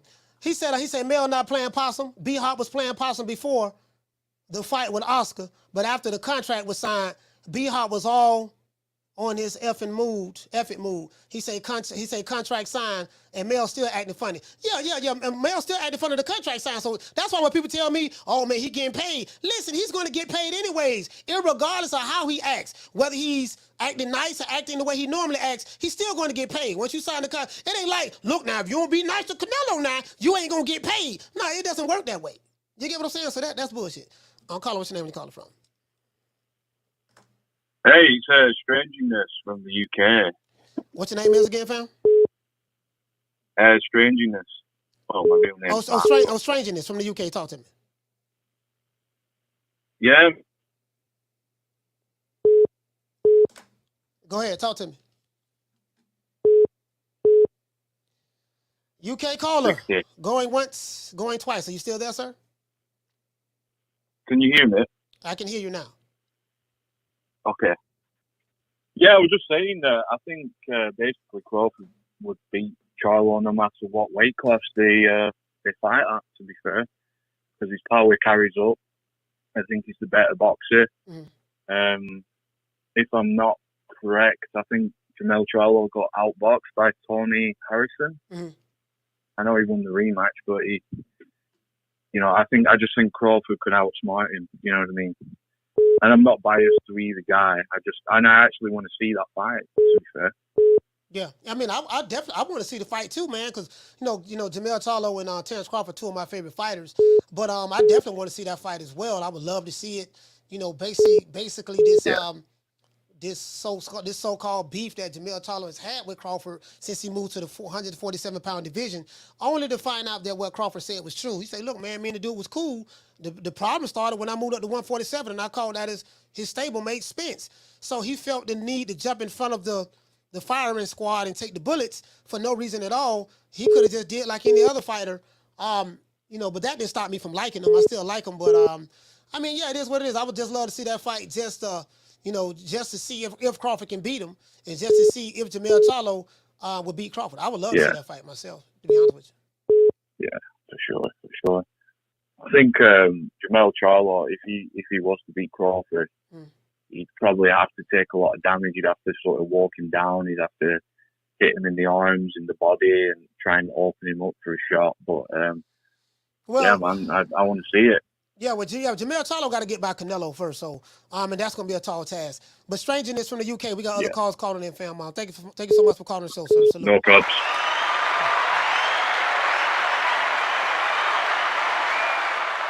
I don't, man. You know what, man? Just the way just the way he acting, dog. I say this. I don't think this dude coming to win, bro. I just don't think he coming to win. I just don't like his. I've never seen him act like this, fam. I mean, he just shaking like booty meat to me right now. Caller, what's your name? You calling from? Caller, what's your name? Where you calling from? Texas caller. Caller, what's your name? With it, Coach Ray from Texas. What's up with it? All right, Ray from Texas, talk to me. Yeah, man. I spoke to you yesterday, man. Man, I appreciate you cooking that last motherfucker, man. He needed that right there, man. He coming up on here acting like he don't know what to talk about. But all right, look, let's get down. That was that jitterbug that they call on the show all the time. E-Money, that's who that was. That's what I was about to say. It was something like that, man. But anyways, I ain't gonna hold you up now. Okay, Coach. I think where me and you parted ways, you said something to this effect. It wasn't this show, but I think it was maybe about 3 shows ago. This has to do with Boots. You said that you don't think Crawford should want those problems with a young, hungry lion like Boots. When did I say that? I think I don't know. Just correct me if I'm wrong. Correct me if I'm wrong. Am I wrong about that? Yeah, I never said that. What I said was right now, because Boots been the mandatory ever since Errol Spence had the IBF belt. What I said right now is Terence Crawford made it clear at his stage in his career he's looking for big fights. So the biggest fight that can be made for him right now is Errol Spence. And then after that, he said he want to fight the winner, Jermell Charlo and Canelo. So that means he's moving up. Him and Errol Spence are fighting at 154 pounds. He's not going to be at 147 pounds anymore. Boots is not going to get right. I think everyone knows that. Just like Boots wasn't going to get the Errol Spence fight. That's why he never called to fight Spence. So he's going to fight for a vacant title. That's always been the plan for Boots, even when Spence had the belt. Okay, that ship itself. But my opinion on that, man, I always wanted Boots to get either of those, those guys when we talk about Spence or when we talk about Crawford, because, Boots is a hungry fight. Not to say, because his last fight, I wasn't too impressed with that. And I was looking at it from a standpoint, I hate to bring up the Mayweather and the Canelo thing again, but I was looking at it from the standpoint of when Canelo was young, hungry. A lot of people don't know Canelo actually called Mayweather out. He wanted to fight, man. He was ambitious about fighting him. So I was looking at it from that standpoint, give him a chance, take an L, and learn from it or whatever. But no, that's all I had, man. You've already cleared up that question and everything, man. Keep on grinding, man, and God bless you, bro. All right, shout out to Ray, man. Texas, stand up.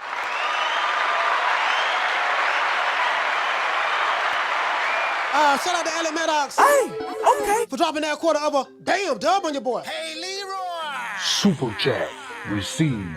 Playtime's over, boy. Alec Maddox, salute to you, fam. What you say? Hold on, let me get this. We got a call in there. He said the only good advice DJ gave EJ was don't fight Bud. The rest, what'd he say? Hold on. Caller, hold on. He said the only good advice that DJ gave EJ was don't fight Bud. The rest of DJ's advice was nothing but bad advice. It don't help when you're so cocky you don't watch film. I mean, he became trainer of the year. I don't know how that happened, but fighting becoming he became trainer of the year, so it is what it is. Caller, what's your name? Where you calling from? What's up, Coach? Jose Gomez. Jose Houston, Gomez, where you Texas. calling from, fam? You calling from Houston? Yes, sir. All right, Jose Gomez from Houston, talk to me. No, I was just calling about Jermell. I don't know why you be acting like that for now. I like when you used to talk shit, and he didn't give a fuck, and I respected that. Mm-hmm. But I don't now. He's acting funny. Yeah, I've been following this guy a long time, man, and a lot of my friends, they don't like Jermell Charlo at all. They don't like him at all, and I always liked him. I don't like him. I always liked him because, Jermell Charlo came out and said the fans, we was broke. He said, you broke boxing fans or something of the sort. So a lot of the boxing fans got turned off from Jermell Charlo because he came out dissing the fans, said, we was broke and this and that and yada, yada, yada, yada, yada. So, I was like, man, I'm like, man, I ain't tripping on that, man. I still like him because, I never seen him act the way he's acting. Yeah. And I don't know, man. Some people have been calling the show say this is a cash out fight for him. And I don't know. We're going to see. Yeah, and then I think them dudes from Dallas be acting like that. You should ask D-Town.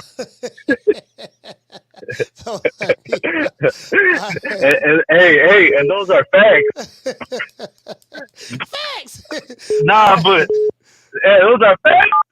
Yeah. We don't claim them dudes over here, man. Dudes are from Louisiana. So both him and the brother be acting like hoes, man. I mean, man. It is. You hear me, Coach? Yeah, I hear you good. I hear you. Yeah. Hey, one more thing. I was listening yesterday about Bone Mac. You know how he got caught with that pistol? But, man, them dudes from TSA, they're pretty stupid. I've been on plane a couple times, and I had a blade on my carry-on, and they never caught it. So I wouldn't be surprised if the media didn't catch that damn that pistol. Mm-hmm. Okay. All right, well, shout out, man. Shout out to Jose Gomez, man. Houston, H-Town, stand up, man. Thank you for calling the show, brother. Salute. I appreciate it, Coach. Yes, sir. Hold on, man. Hold on. We got a cash out. Hey, okay. Shout out to Ruben Allen for dropping that quarter of a damn dub on your boy. Hey, Leroy. Super chat received. Playtime's over, boy. He said Charlo is scared to death over Crawford. Okay. Hold on, we got other calls calling in. I got to put some of these calls on hold. I got to read the cash apps and the super chats. Caller, hold on. I got to read the cash apps and the super chats, guys. So, hold on. Let me see what's up. Ruben Allen, shout out to you, fam. Thank you, brother, for the $5 super chat, for the $5 cash app. Shout out to Harvey. Hey, okay. For dropping that quarter of a bam dub on your boy. Hey, Leroy. Super chat received. Playtime's over, boy. Harvey said not only Crawford wins, but he ends boxing careers. Okay, we have another one. Shout out to Jamie Rivera. Hey, okay. Dropping that $2 super chat. Cash app. He say, Coach is like Charlie went soft, bro. Okay, shout out to Jamie. Caller, what's your name? Where you calling from? Man, you already know. It's D Block, D Town, D City, D-Ville, Baltimore. You already know what it is, Coach. It's inevitable at the end of the day. The show knows what's going to happen. You know it's D-Block time. It's D-Town time to talk. I like it how West Texas trying to call. It's been a minute since we got somebody from the West Side out there in the desert. It's so hot over there in West Texas. I'm being real with you, Coach. They ain't got shit going on over there. But I got respect because they're out there, it's a lot of cattle. It's a lot of, it ain't shit. But at the end of the day, I gotta respect the caller. He's calling from Texas. I don't respect that many people from Texas. You gotta come from Dallas. You gotta be from D City. You gotta be from my side. Everybody else from Fort Worth, from Houston to DeSoto to damn Alley. I don't give a fuck. If you ain't from Dallas, you don't represent my hood. You don't represent my state. And I understand what people are saying. You can't put Dallas all over Texas. I say, I'm telling you right now. Dallas, Texas should be the capital of the whole world. And that's fact. What's up, Coach? You already know what's up, man. We talking about Squeezy, Mr. Charlo. When he at the press conference, he changed the way he talked. He want to sound so civilized, But then when he want to talk to everybody else, he want to act like he about that life. I told you he ain't about that life. Louisiana ain't about that life. Shit. Fucking Baltimore ain't about that life, man. It's all about D-Town, man. Houstonites ain't about that shit. Charlo, my bad, Coach. I'm ranting again. I'm sorry, man. It's nothing but hate. What you got to say with that, Coach? Hey, D-Block, you making a lot of enemies. Baltimore, I heard Baltimore has a wanted poster of you. I heard right now Baltimore they got a wanted dead or alive poster with your face on it. Houston is looking for you. You know what I mean? You know. Wait a minute. Yeah. Is it that's the way we want it. Is it DeSoto, Dallas? I heard DeSoto was a part of Dallas, right? Isn't that Dallas? Man, fuck DeSoto. Fuck DeSoto. No, but isn't DeSoto? That's not Dallas, or what is it? Man, they can say whatever they want. I told you they like a stepbrother or stepsister. They ain't really shit. They ain't nothing to us, man. Man, go pay your own taxes somewhere else, man. Fuck y'all. Anyway, let's get back to Charlo. I'm sorry, Coach. But you know when I come to the show, I come with nothing but hate. But I come with facts at least, Coach. At least I'm always with the real. We talking about Charlo. Now, we know his wording has changed a little bit. They've given him a certain script that he can talk. They told him how long he could be on the limelight, maybe 10 minutes, and then you put the face about it, of course. We know he is not a cash cow. We know he's going for some money. He cutting a little bit of that money out of that. But Coach, have I respected for what he's done? I'm gonna tell you something. I respect Charlo. He's undisputed, like I told you yesterday, Coach. I do respect him. He's taking the challenge. And some people say he's doing this just to cash out. I don't think so, Coach. I really do feel a little bit of what you said, that you feel like he got some kind of a chance. I told you I'll give him 1%, which is better than nothing. Do you really think he can make this move, Coach? You really think he can make this happen? I know we're talking about Terence Crawford, that he don't want to fight him. He wants Boots to fight him, but do you really give him a chance to fight Canelo, Coach? To beat him? Who you talking about? Who? Charlo, Coach. Charlo. I'm not gonna lie, bro. Like, Canelo ain't no easy walk in the park for nobody. You know what I mean? So that dude good. Regardless of way someone may feel about him, call him a drug cheat, Cincinnati, cherry picking, and there's some truth to all of that stuff. But from a boxing skill standpoint, he's pretty good. I look at him defensively. He is flat-footed, but he has very good upper body lateral movement. I just don't know which Jermell Charlo is coming to show up. I don't like the energy. I don't like the energy that I'm seeing from him. This is a tall task. Yeah. Now some interviews he say he gonna beat Canelo. He gonna become undisputed, but he's not saying it with his chest. He's like, yeah, man, when I beat Canelo, I'm gonna be undisputed. Like it's not like when Crawford said, look, when I beat Spence, I will be the new undisputed welterweight champion of the world. He said, I will be. Yeah, confident. Well, Brian Custer asked him, he say, if you were to beat Spence, he say, when I beat Spence. He say, when if you are to become two-time undisputed, he say, when I become two-time undisputed.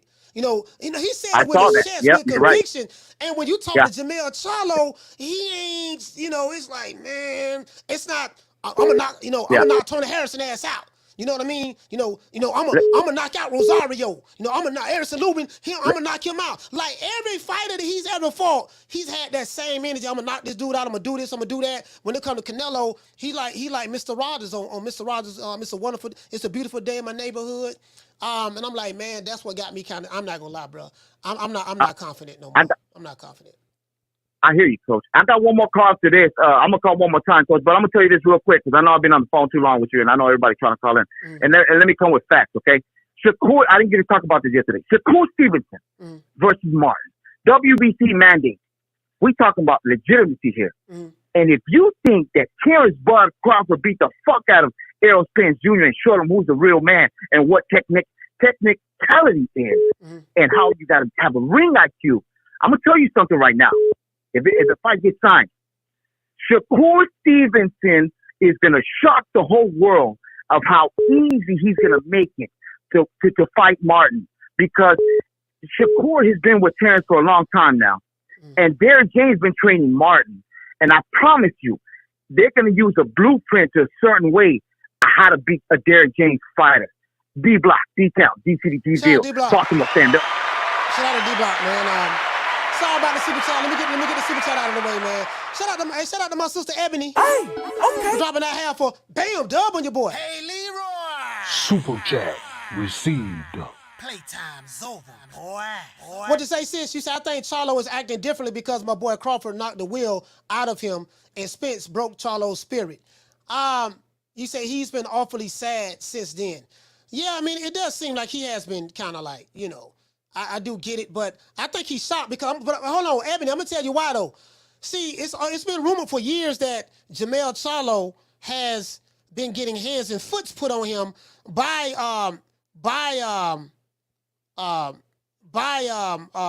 Errol Spence in sparring.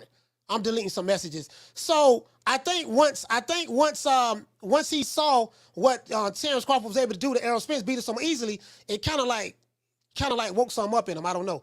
Shout out the last name first. Dropping that $3 super chat. He say Bud really got PBC shook up except for Spence. Yeah, Spence want to fight him again.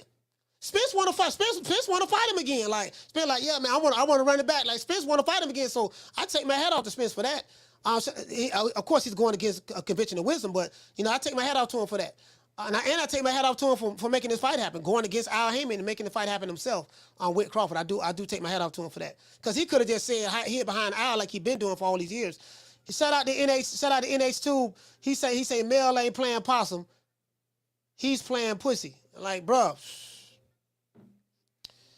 Man, I don't really want to say that about Mel, man. You get what I'm saying, man? Because, you know, he's still my guy. I still like him. You get what I'm saying? In NHA. But, bro, I ain't gonna lie to you, man. It's kind of, you know, it's kind of giving me just some crazy vibes. Hold on. It's kind of giving me some crazy vibes from what I'm seeing, and I gotta be honest, man. I really don't like it. Smell something, man. You smell something? I definitely smell something out here. I smell pussy. Caller, what's your name? Where you calling from? What's up, Coach? This is Country, man. Country. Where you calling from, Country?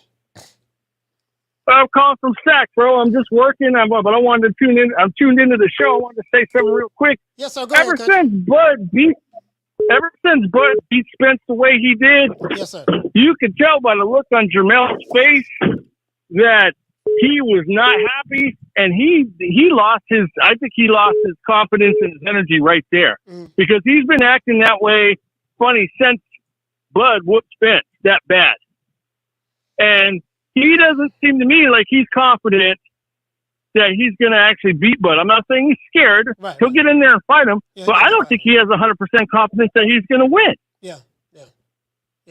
I mean, and then just another thing too. I don't know what type of fighter Jermell Charlo is going to be after the Canelo fight. Let's say Canelo were to win, and Country, let me tell you something. I looked at the odds. I looked up the odds. They have Canelo like a minus 450 favorite to beat Jermell Charlo. That's a lot. And Jermell Charlo was like a plus 3, probably like a 340, 350, somewhere around there, somewhere up in there. I'm like, bro, like, you know, Jermell Charlo is an undisputed, champion at 154, and you know, some people say he's a pound for pound fighter, but they giving Canelo got some big odds against him, and I'm like, that doesn't mean that Canelo is going to win the fight, but I'm like, bruh, they not respecting him at all. Like, nah, dog, you know, the Crawford Spence fight, the odds were closer, Country. It was like Crawford was favored by like minus 150 or something of that sort. You know, it was closer, but. And we saw how that happened. But with Charlo, with Jermell Charlo and Canelo, they got Canelo, man, like a minus 400. You get what I'm saying? Like minus 400, 420. Yeah. I'm like, yeah, they're going a little far with that. Yeah. Be a little more competitive than that, man. I mean, no, I don't see Jermell winning. They might be right though. I would think that it'd be more competitive, but they might be spot on, man. Like he hasn't fought in 16 months. Yeah, and then the hand injury too, or whatever, and all that, and so I mean, it is very possible that he might not do well. So, I mean, I respect him for what he has done, but I want to see him step up and do more. And I think between Canelo and Bud, we'll see right where he's at and what he's going to do. All right. Hey, but Country, man, thank you for calling All me, right, brother, Coach. man. Sacktown. I ain't heard from him in a minute, man, but salute, fam. Sacktown in the house. Yeah, you get what I'm saying? So, you know, I mean, it is what it is, man. It is what it is. You know, we gotta shout out to my dog, man. You know, always, you know, send a shout out to Jermell Charlo. But I want to say a special prayer, man, for anybody who thinking that my dog Jermell Charlo moving funny, which I do. Let's say a special prayer for him.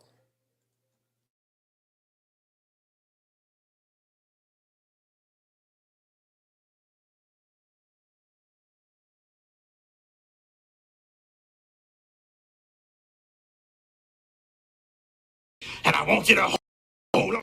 Caller, what's your name? Where you calling from? Coach Eddie from ATL. Man, Coach Eddie, man, wow, I was thinking about you today, man. When I saw them videos, I say, man, Coach Eddie, right, man. This. Go ahead, Coach Eddie. So I was thinking about you today, bro. Hey, man, you right, Coach. You know, like you said, I was sitting there, I went back through my YouTube history, and I just went and pulled out Charlo stuff. You know, Charlo, man, you can make a whole hour-long video about him cussing out black folks, man. So you remember when he cussed out AB and Tank? Yeah. Cussed out AB and Tank. I almost got in a fight with them. Then he cussed out Demetrius Andre. Both of them. Actually, Demetrius Andre ran up on both of them. One thing about Demetrius Andre, he consistent. He gonna show up at the press conference. He gonna get thrown out the press conference. If he see you, he gonna run up on you. He gonna talk. He gonna talk his talk. And that's one thing about him. I can say that people can feel how they want to feel about it in the Boston system. And he cussed out Canelo 2 days ago. He's still cussing him out. One thing about him, he keeps the same energy. You know, like I said, you say what he wants to be about it, but he gonna cuss you out. So yeah, Charlo, man, I can say he cussed out Tony Harrison, cussed out Tank Davis, AB, somebody he want to fight. This man, somebody you want to fight Tank. Yeah. Cussing out Tank. Yeah, and Tank a little guy, but you picking on this guy, man. Yeah, he said, I remember that. He was mad because it was AB and Tank. They were together, and he said something about he'll beat both of their ass and all that stuff. I remember that. I mean, don't get me wrong, Tank is still down with everybody on the PBC, and he's down with Jermell Charlo. But yeah, I remember that. I get what you're saying. That energy he had, you know, I got you. Yeah, the energy ain't there. One thing about, like you say, Canelo, he a smart guy. He a good businessman, you know. He's a good fighter, you know, despite the fact, you know, that I do hate on him a lot. Yeah. I do recognize, yeah, he do have skills. But one thing about Canelo, and if he don't want to fight you, the first thing he gonna say is you ain't fought nobody. Yeah. And there's 3 people they always say that about. Demetrius Andre, and now he said it about Terence Crawford, and he said about David Benavidez. Everybody else, he gonna fight him. If he don't want to fight, it's something about a style that he don't like. Canelo don't like movement. He don't like left-handers. He don't like activity. And all 3 of them guys got all them components. David Benavidez got the activity. Demetrius Andre is awkward as crap. He's left-handed. He's big, and he moves. And Terence Crawford is the same way. He moves, smart, left hand, right hand. He's hard to figure out. He's not going to stand in front of you. And one more thing, Coach, and I'm done. You know what Terence Crawford remind me of? Who? Monroe Hutchinson off of Undisputed. The champ up in the prison. Oh yeah. Where's the snipe? Yeah. You know, but I ain't seen that movie in a minute. That's Terence Crawford right there. You say I'm the champ any weight, lightweight, heavyweight, small weight. I'm the champ, and that's Terence Crawford right there. He's Monroe Hutchinson. Undefeated, man. But that's my call, Coach. Coach Eddie, before you go, let me ask you this here. Do you feel that it is disrespectful? Like Brian Custer interviewed Jermell Charlo, the guy from Fight Hub TV interviewed Jermell Charlo. Jermell Charlo has a fight, his biggest fight of his career, coming up with Saul Canelo Alvarez. Do you feel that it's disrespectful that these reporters are asking him questions about another fight, about Terence Crawford? That, you know, a guy that's still at 147 moving up to 154 to fight Spence. Do you think it's disrespectful for them to be asking him questions about Crawford, and he's not even fighting Crawford, he's fighting Canelo? Very disrespectful, because they dismissing him, basically said you ain't got no chance. And in the same breath, they also dismissing Errol Spence, saying you ain't got no chance. You know what I'm saying? Because Errol Spence, that rematch is gonna go. It's already set in motion. So basically, they saying you ain't got no chance, and Errol Spence ain't got no chance. But he should do like Floyd. Floyd would never talk about other fighters. Floyd would say, what I'm gonna do? We gonna concentrate on what we got in front of us. We're not gonna talk about any other fighters. Yeah. That's how he can shut that down. He take a page out of Floyd playbook. Just shut it down. But now I got to fight Canelo. I'm not answering no questions about nobody else. Just shut it down. But that maybe Floyd need to talk to him and let him know how to answer them questions. All right. Well, shout out to Coach Eddie, man. ATL, stand up. Thank you, brother, for calling. Coach Eddie, man, that's my dog, yes, sir. Man. All right, we have some more super chats. Shout out to Ellie Maddox. Hey, okay. For dropping that quarter of a bam dub on your boy. Hey, Leroy. Super chat received. Playtime's over, boy. Hey, what to say, Allen? You said I don't fuck with Mel. He goofy, but D-Block needs to keep it 100. If Ginger Doug adds Mel to his resume, it's like putting a duck trophy in your hunting case and calling it a rhino. Okay. All right. Hey, man.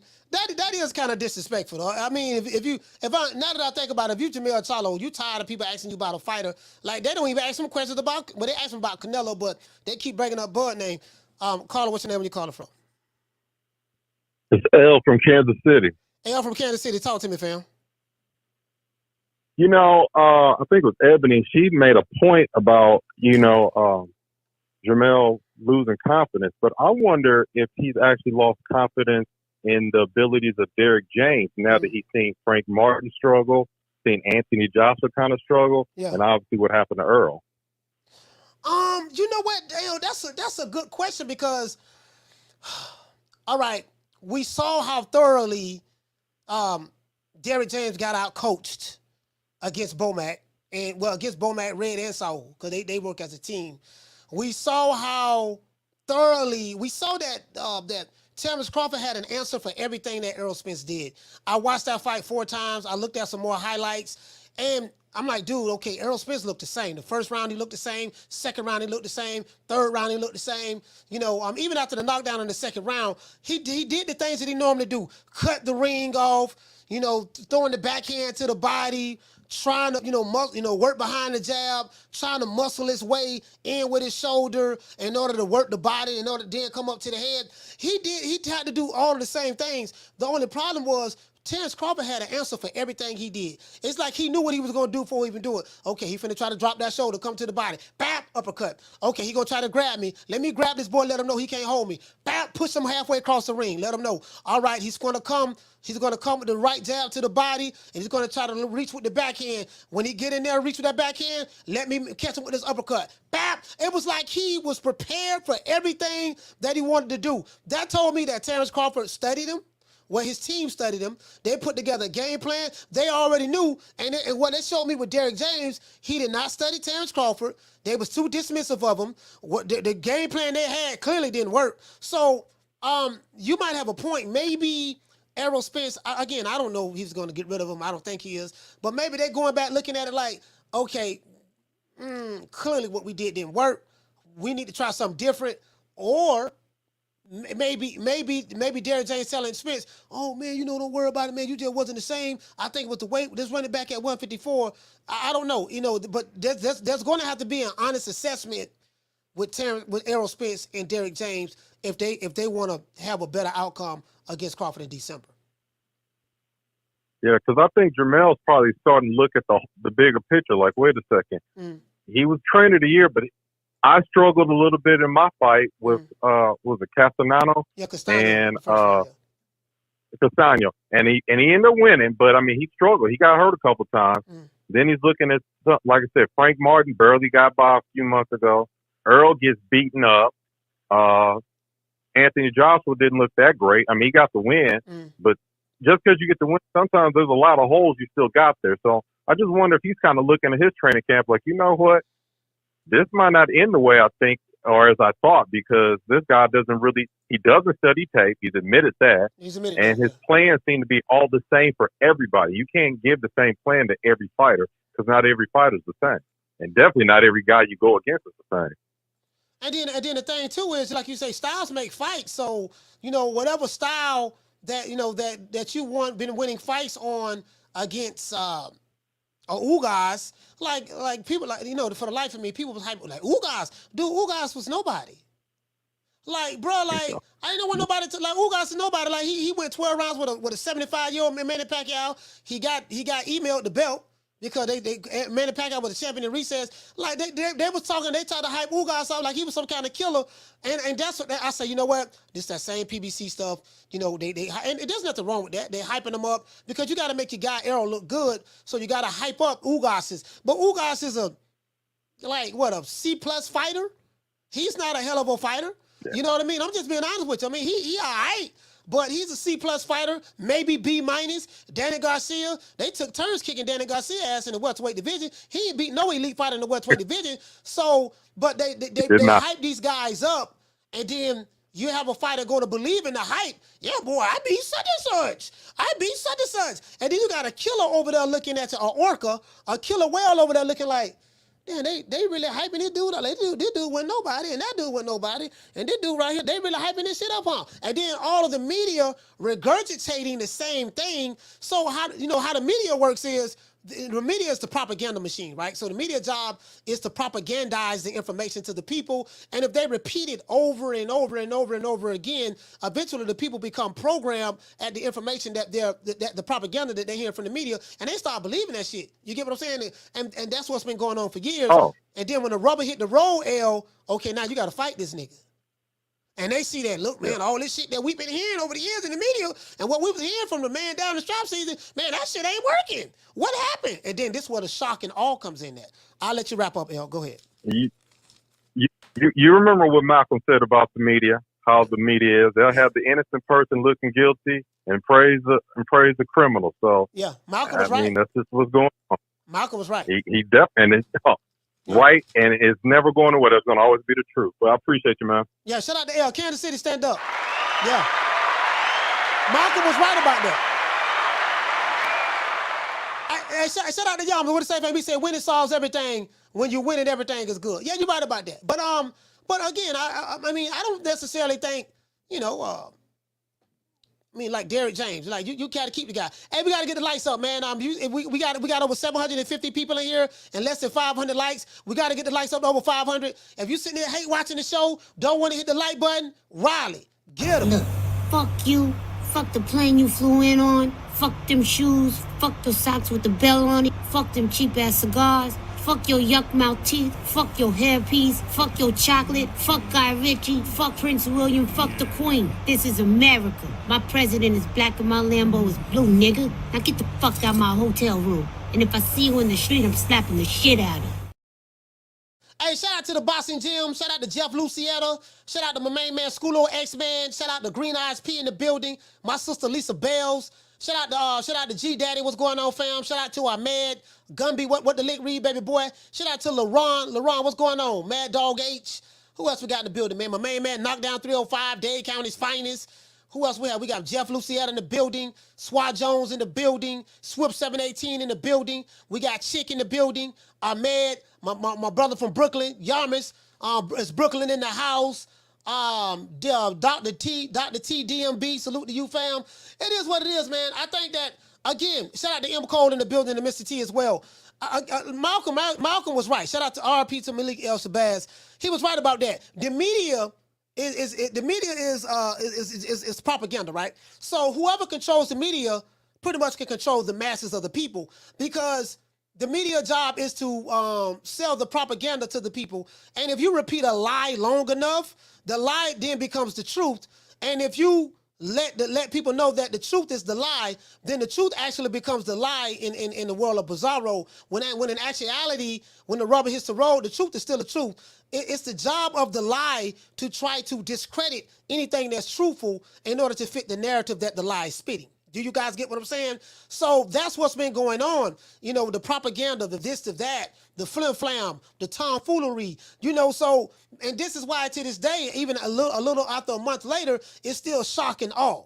It's still, okay, we got to move the goalposts. It got to be something else now. We got to find something now. Hold on now. Her big booty Judy was talking to third leg Tyrone, who had a fight with Hobo Sam cousin, Pork Chop Willie, who was eating a whole head cheese sandwich with Chico stick from New Mexico, and they said that Earl that was hanging out with Shorty Big Nuts, when Shorty Big Nuts had fell off the bicycle, the juju kind of like spread, and because in your mind, you got to try to rationalize all these lies that you've been believing all these years. True.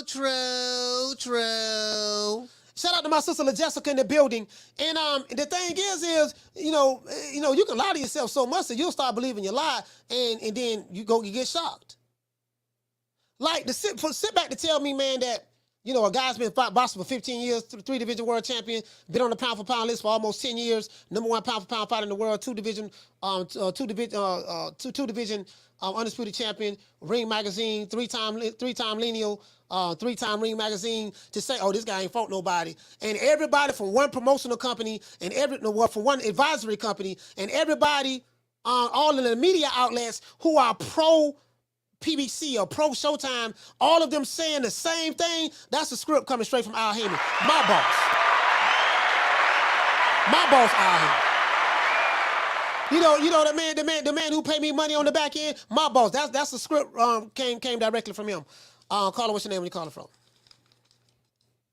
Coach, what's going on, man? It's Raphael from New York. What's up? Raphael from New York. Talk to me, fam. Hey, man. Just calling for two things. Number one, have you heard the rumors of Spence letting go of Derek James?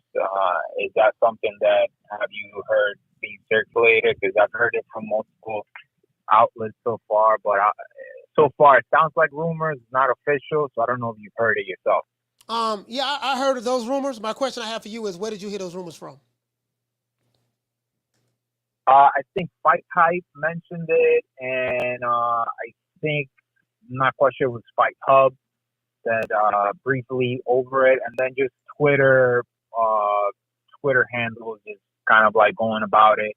Sounds like there's a rumor. That's why I haven't really put much merit into it yet until it's official or if it comes from Spence's account. So I was wondering if you knew more information. But second thing, I don't know if you saw the super chat that I sent out last week, but did you peep Derek James kind of like trying to feel Crawford's gloves to see if they were loaded? Yeah, I saw when that. He came over to give a Spence a down. He was just wondering, like, yo, like is this motherfucker like hands loaded or something? I was just rolling when I saw that. Yeah, I saw that. Derek James was in disbelief, even though he was back there when Terence Crawford had his hands wrapping his hands, and because he wrapped his own hands, and he was back there when they put the gloves on, because they picked their gloves and stuff like that. So how it works is, the fighters, the week of the fight, they pick the gloves that they want to use. They pick 2 pair of gloves. Just in case one player were to tear up, they have another pair, right? And then once they pick the gloves, then the commission, I think the commission takes the gloves and they put them in a safe somewhere. No one can touch them. They put them in a safe somewhere. And then the night of the fight, when they fight, the commission brings the gloves in and they give it to the fighters and stuff like that. So, but he grabbed Crawford's gloves because he just couldn't believe, damn, this nigga here, how the fuck he was hitting him, like how he busted up my man like that. And I saw that. I thought that was hilarious. This guy's coming over to kind of say thank you and congratulate him. And this guy's like filling his gloves, like, what the fuck did this happen? Yeah. All right, coach. Stay blessed. All right, shout out to Raphael calling from New York.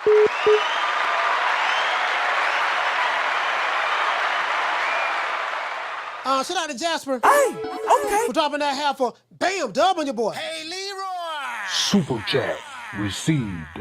Playtime's over, boy.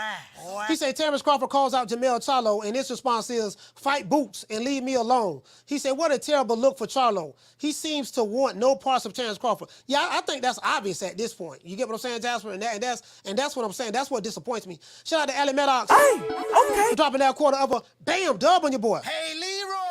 Super chat received. Playtime's over, boy. Carla, hold on. Alan, what you say, fam? You say folks say Nello male's competitive. He said, yeah, duck versus duck competitive. He said, but it's still a duck match. Fans sick of BS, especially when Duck Nello always got an advantage. Okay, I got you, fam. Carla, what's your name? Where you calling from? Harvey from St. Louis. Harvey from St. Louis. Talk to me, fam. Hey, you remember the old movie Freddy Krueger, Nightmare on Elm Street? Yes, sir. Which one? That's how. Well, any of them. Okay. It's all about nightmares. But the deal is, all these cats, Charlo, Alvarez, all of them are moving like. Every time Crawford's name is mentioned, he's like, he's in there. It's like he's in their nightmares. It's like Crawford is at this stage now.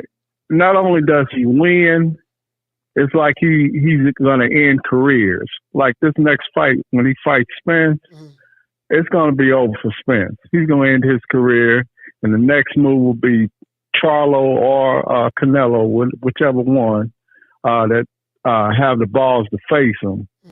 But right now, the way Charlo is moving, he's so scared. He's acting so scared that he knows his career is going to end if he faces Crawford. He knows he's next. That's all I got to say, bro. Hey, Harvey, before you go, I want to ask you this: how do you think that the Charlo and Canelo fight is going to turn out? How do you? Because I'm not gonna lie, man. I saw what Canelo. John Ryder went 12 rounds, but he beat John Ryder up. But he did look kind of slow and stuff. But how do you foresee this fight going on? Do you feel that Jermell Charlo is looked like he's bigger than Canelo? Do you feel that he can really, really pull this fight off and really pull off the upset? He's a massive underdog against Canelo. Or do you think he's coming in there to get the check and Canelo gonna wash him? How do you see this fight playing out? Well, it's kind of hard. Like you said, one side of him, he's big enough to take on Canelo. He has the size and I think the power to handle Canelo. Right. But the way he's acting, it's like a script that he don't agree with, but he got to play along.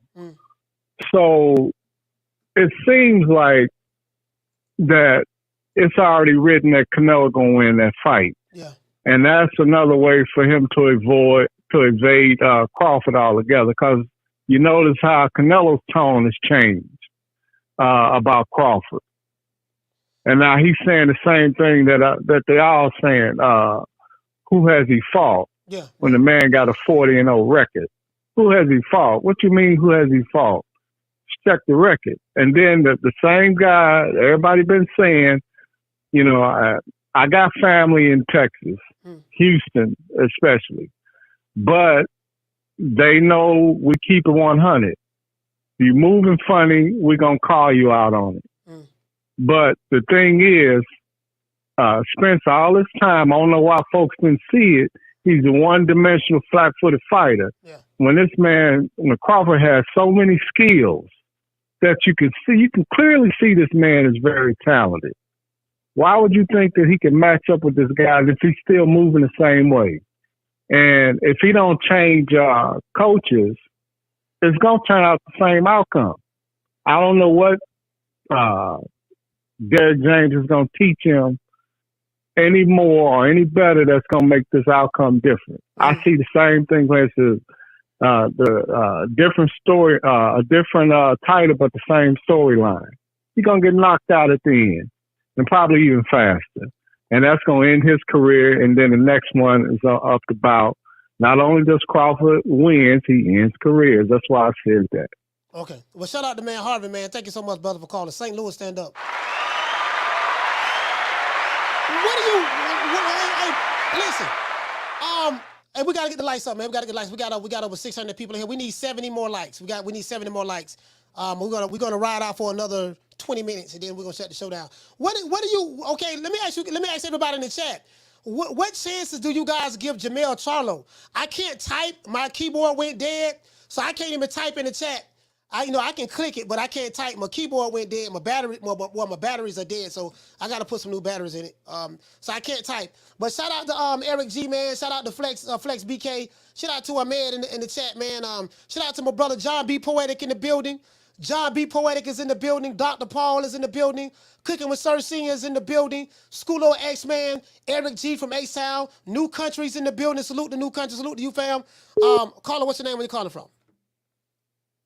Man, you already know. It's D-Block 2 times. D-Block, the people are complaining. They say you need to be held to a one-call maximum. They say a one-call maximum. That's what the people say. I ain't saying the people say. Oh, shit. You know what? I'm going to tell you something. I think they're right. You know what? You're right, man. You know, I need at least 2 calls. That's it. 3 times is like exhausting. I ain't gonna lie about that, coach. I'm like, man, this is exhausting. Hating is exhausting, coach. I ain't gonna lie about that, man. Yeah, it take a so lot. Whatever they tell you about, you know, it take hating a lot of effort. Yeah, it take a lot of effort to hate. Woo.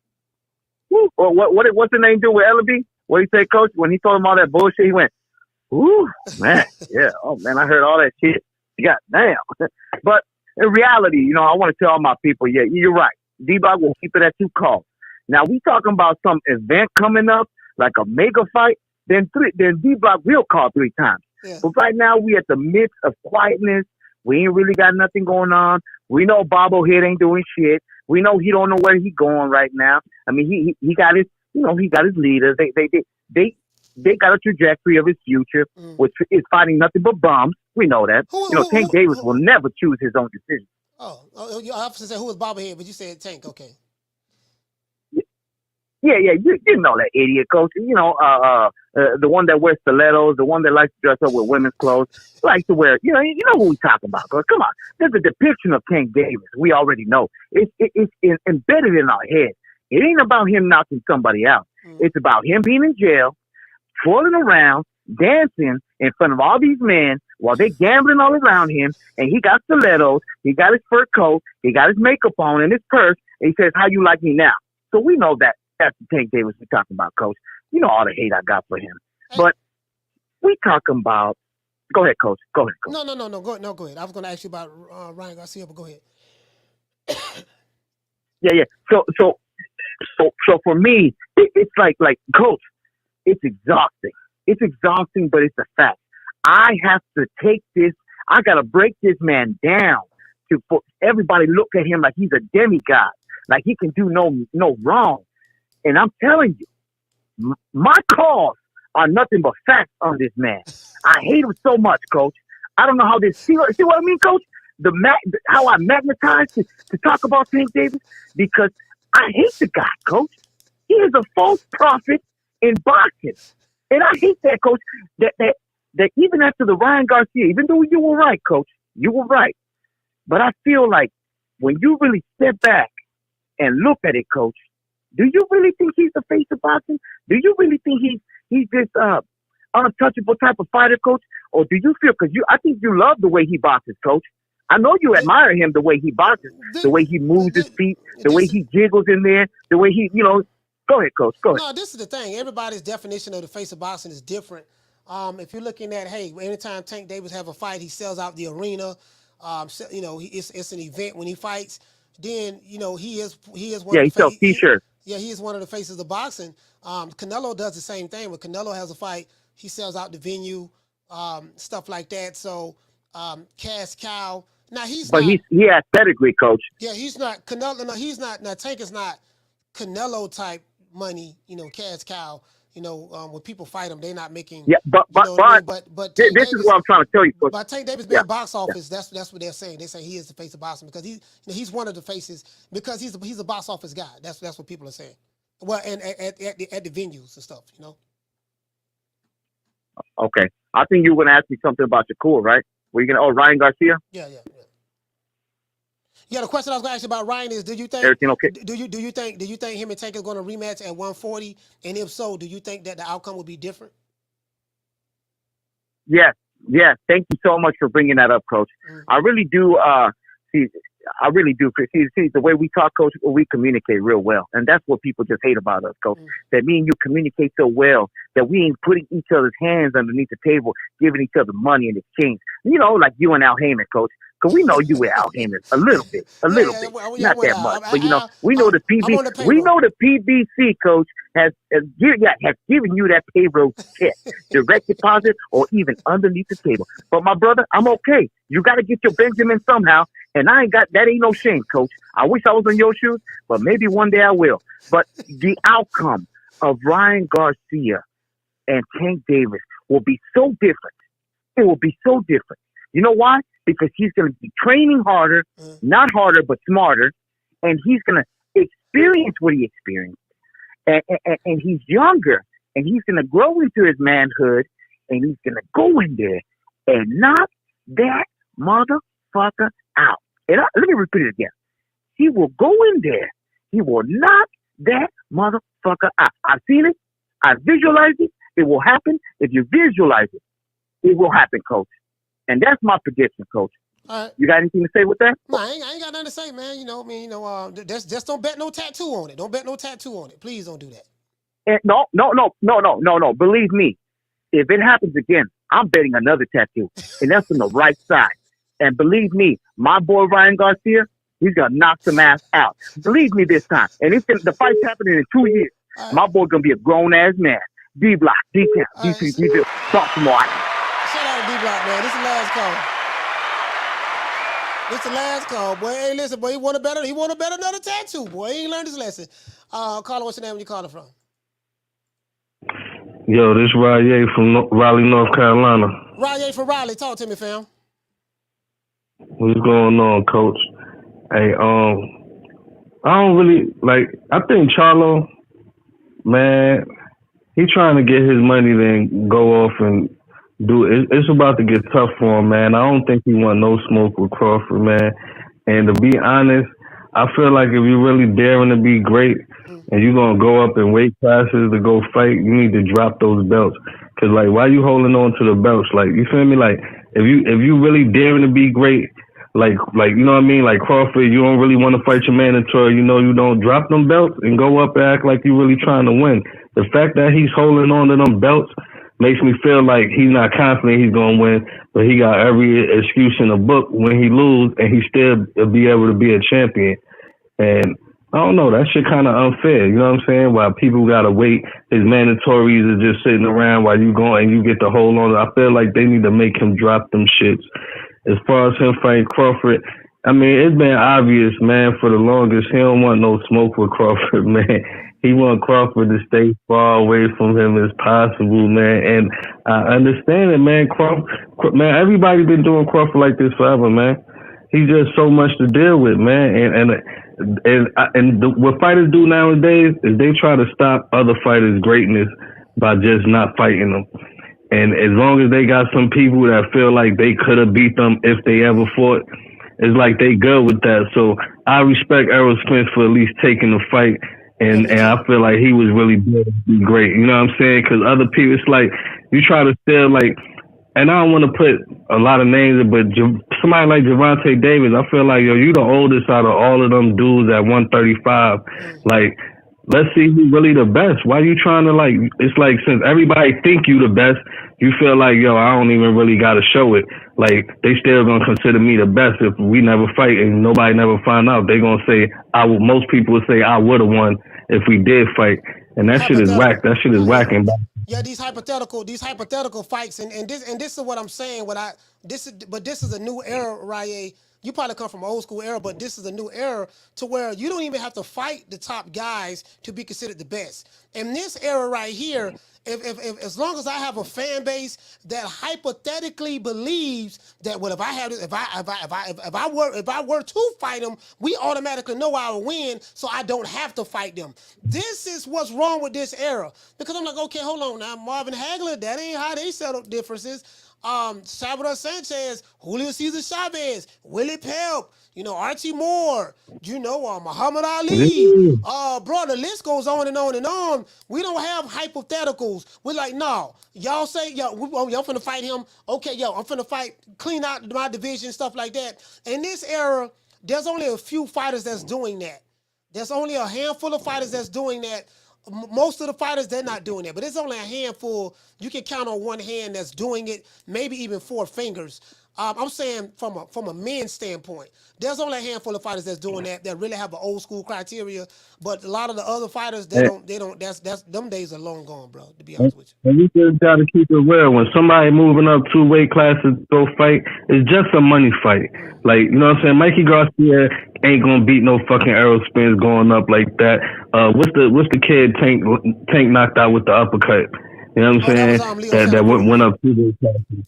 Yeah, Rio Santa Cruz. He held on to his belts, went back down to his weight class. You just went up there for the money fight. And I understand but that's just what it is, man. And I think Charlo can't even fake it like he's really want to beat him and do all this and how he really be when he having real fights, because he know this shit is a money fight, man. He ain't about to win this motherfucking.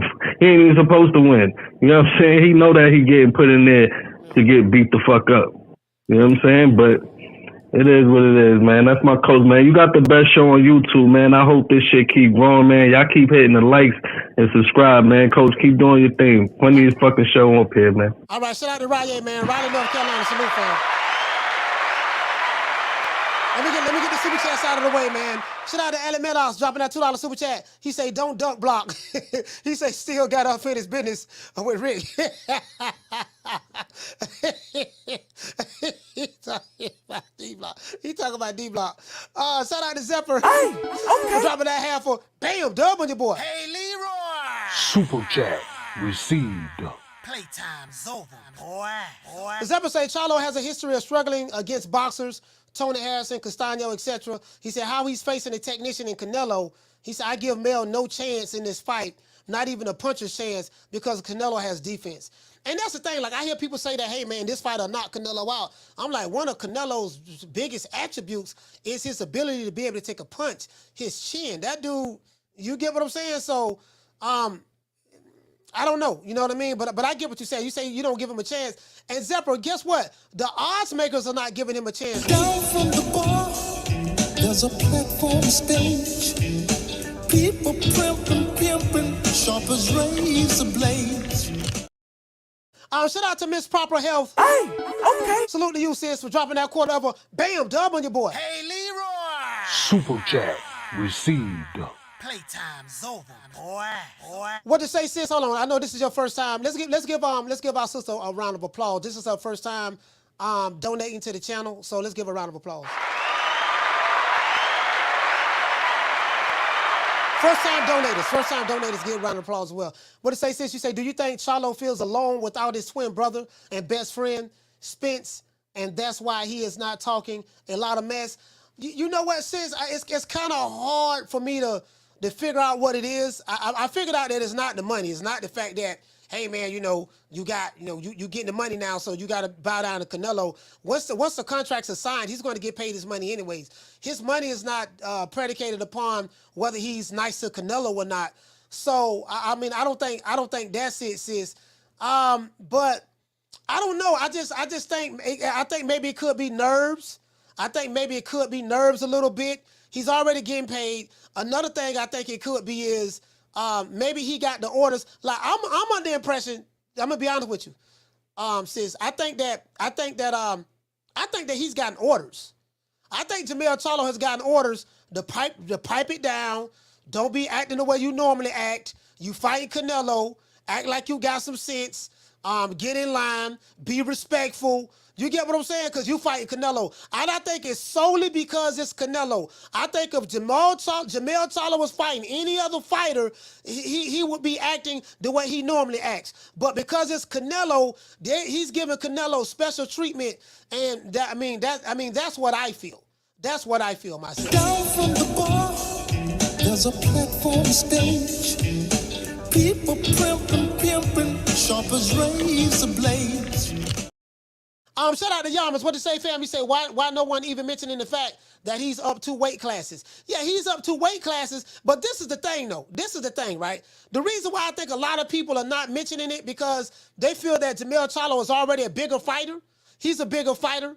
You get what I'm saying? So they're saying he's bigger than Canelo already. So yeah, he's moving up 2 weight divisions, but it really ain't nothing because they feel like Canelo, Yamas, they feel like Jermell Charlo is really a 168 pounder that's fighting at 154 anyways. You get what I'm saying? Come fucking with me, you gonna get knocked the fuck out. I'm a knockout artist, baby.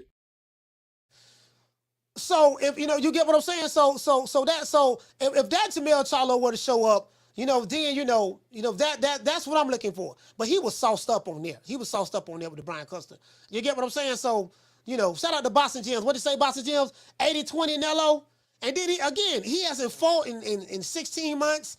This and that. I just feel like I just don't like the energy. There's nothing that I can do. Sorry, I moved my camera. There's nothing that I can do other than just be patient, let these boys keep talking that smack, and me be who I am. Damn, phone on my phone. I mean, my bad. Look. you get what I'm saying? You get what I'm saying? Shut that soft ass shit up. And the best man Shut to that win. That's some soft ass shit. Shut that soft ass shit up. All that soft talking. I know you can do it, man. You got the. Man, shut that soft ass shit up. Man, listen, bro. Again, I'm 49 years old. I just come from a different era, dog. Like, I just, my nigga, no, I ain't being, fuck him. I ain't being nice to this motherfucker. I gotta kiss his ass and, count the freckles on his face and, I got to do this and do that. But you ain't do it to Tony Harrison. You ain't like all the other cats. You ain't do it to Lubin. You ain't do this to nobody. In the history of boxing, you have never acted the way that you're acting now. And the simple fact that you telling me, well, that's Canelo, you got to bow down. Like, why motherfucker got to bow down to Canelo? I like Canelo, but I ain't going to bow down to him. He a human being like I'm a human being. He a man like I'm a man. He hurt, he feel pain like I feel pain. He bleed like I bleed. If you are a professional boxer, that's the mentality that you got to have. It can't be, I don't know that shit. I'm getting in the ring with the Powerpuff Girls. Boy, I know I'm Mojo Jojo, but boy, I'm just saying, we got to be nice. Hi, Canelo, how you doing? Hey, buddy. Yeah, Canelo, man, I'm just so happy that you gave me the opportunity to fight you and stuff like that. No, man, Showtime gave this boy $100 million to fight 3 motherfuckers over there at the PBC, and he is now Canelo is now an Al Heyman fighter. How do I know? He's going along with the script. He's saying that Crawford ain't fought nobody. That's one. And 2, he thanked Al Heyman. So once Canelo does that, that's to let every Canelo fan know that Canelo is an Al Heyman fighter now. He's buying into the program, right? These are the facts. He's buying into the program. His language is showing that when he thanked Al Heyman. Now, I think that, but as a fighter, not gonna be, hey, but Canelo, I just want to be nice to you because I know we have a fight coming up on the 30th. Guess what? Abney Yildirim was nice to Canelo. Did he still knock him out? Rocky Fielding was nice to Canelo. You see what happened to him? Dimitri Bivol was nice to Canelo, and he put pause on Canelo. Other fighters that Canelo have knocked out in the past and have beaten that were nice. That did not stop Canelo for beating them. Canelo doesn't go into a fight and say, well, you know what, man, this guy was nice to me, Eddie. I'm just going to take it easy on him. No, Canelo still going to knock your ass out. This whole myth that, yeah, man, we got to bow down and kiss Canelo ass. Nah, bullshit. I like Canelo, but I'm just saying, bro, like, if you're a fighter, no, man, I can't go for that, bro. And listen, I can't go for that. And I'm not going for that. This nigga act like he's scared. True. This nigga acting different, dog. I gotta call it the way I see it. But listen, I ain't never seen Marvin Hagler do that. Hagler, boy, you finna fight Tommy the Hitman Hearns. He got that mean right hand. Oh, yeah, man, hey, Tommy, how you doing, buddy? My name Marvelous Marvin Hagler. Yeah, man, nice to meet you. We're gonna have a great fight, Tommy. Man, may the best man win and all that stuff there. What have you ever heard Hagler say some shit like that? James likes out Tony. James likes out Tony calling motherfuckers out. Look, I want to fight Roy. I want to fight this dude, that dude. I want to fight, listen. I want to fight McCallum. I want to fight everybody. I don't care who it is. If you got a belt, you in my weight division, I want you. He wasn't coming into no fight. Yeah, man, nice buddy, he's a cash cow. Who gives a fuck because he's a cash cow boxer? Nigga, what's your mentality, dog? We ain't no, I'm not that type of fan of a fight. I'm just being honest with you. Nigga, I want to see you keep that same energy. You can be respectful, but keep that same energy. That's all I'm saying. Keep the same energy, bro. Like, I don't know, like, the Vegas got this man minus 400, minus 400, 450, something of that sort. I'm like, damn, why they got Jermell Charlo so, those betting odds seem kind of disrespectful to me. I say, damn, they ain't showing Jermell Charlo no respect. They treating Jermell Charlo like he a tomato can. True. They treating Jermell Charlo like the betting odds. That's what kind of got me like, damn, dog, they got this nigga a minus 400, minus 450 underdog. Well, they got Canelo minus 450 favorite. Damn. That's a lot. Listen, when Crawford and Errol Spence fought each other, the betting odds wasn't nowhere near that high. The betting odds were like Crawford was a minus 150 favorite. And Crawford beat Spence like he should have been favored by minus 1,500. Crawford should have been a minus 1,500 favorite to beat Spence, the way he beat him. So I'm like, you get what I'm saying? Yeah, he ain't got that winning. Like, it is what it is, man. Now, Canelo a bad boy now. Don't get me wrong, Canelo a bad boy. But I promise you, Saul Canelo Alvarez is not going to take it easy on Jermell Charlo because he's being nice. Everybody knows so. It's not going to take it easy from a coaching standpoint against Derrick James and against Jermell Charlo because they're being nice at a press conference. He's not going to do that. They're going to be like, look here, man, we finna beat this nigga, man. This nigga got to go. They say, look here, man, they say that you scared of slick black fighters. This is the black fighter. We gonna whoop this nigga. And then we gonna take this money back to Mexico. True. I can promise you that that's what Canelo and Reynoso saying. Look here, man, they been talking all this slick black fighter shit. We finna beat this nigga ass, take this bread back to Mexico, and then line up another nigga that we gonna whoop over here at the PBC. True. Once we whoop the so-called lion, once we whoop him, the other puto, the other nigga Jermell Charlo, he can get it too. And then we'll think about David Benavidez. We'll think about him. But we don't want to fight him. We ain't gonna fight him. But the two twin brothers, we gonna whoop both of these niggas. True. Canelo ain't running around like, oh, he's a nice guy. Nigga, fuck all that. That's whole shit. Let's give everybody a round of applause.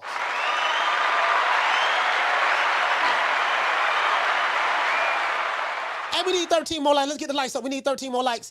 Shout out to let's give a shout out to everybody who called the show. Shout out to T Skills from Jersey. Hey, okay. Shout out to Jamie from New York. Hey, okay. Shout out to Ron from Vegas. Hey, okay. Shout out to Johnny from Texas. Hey, okay.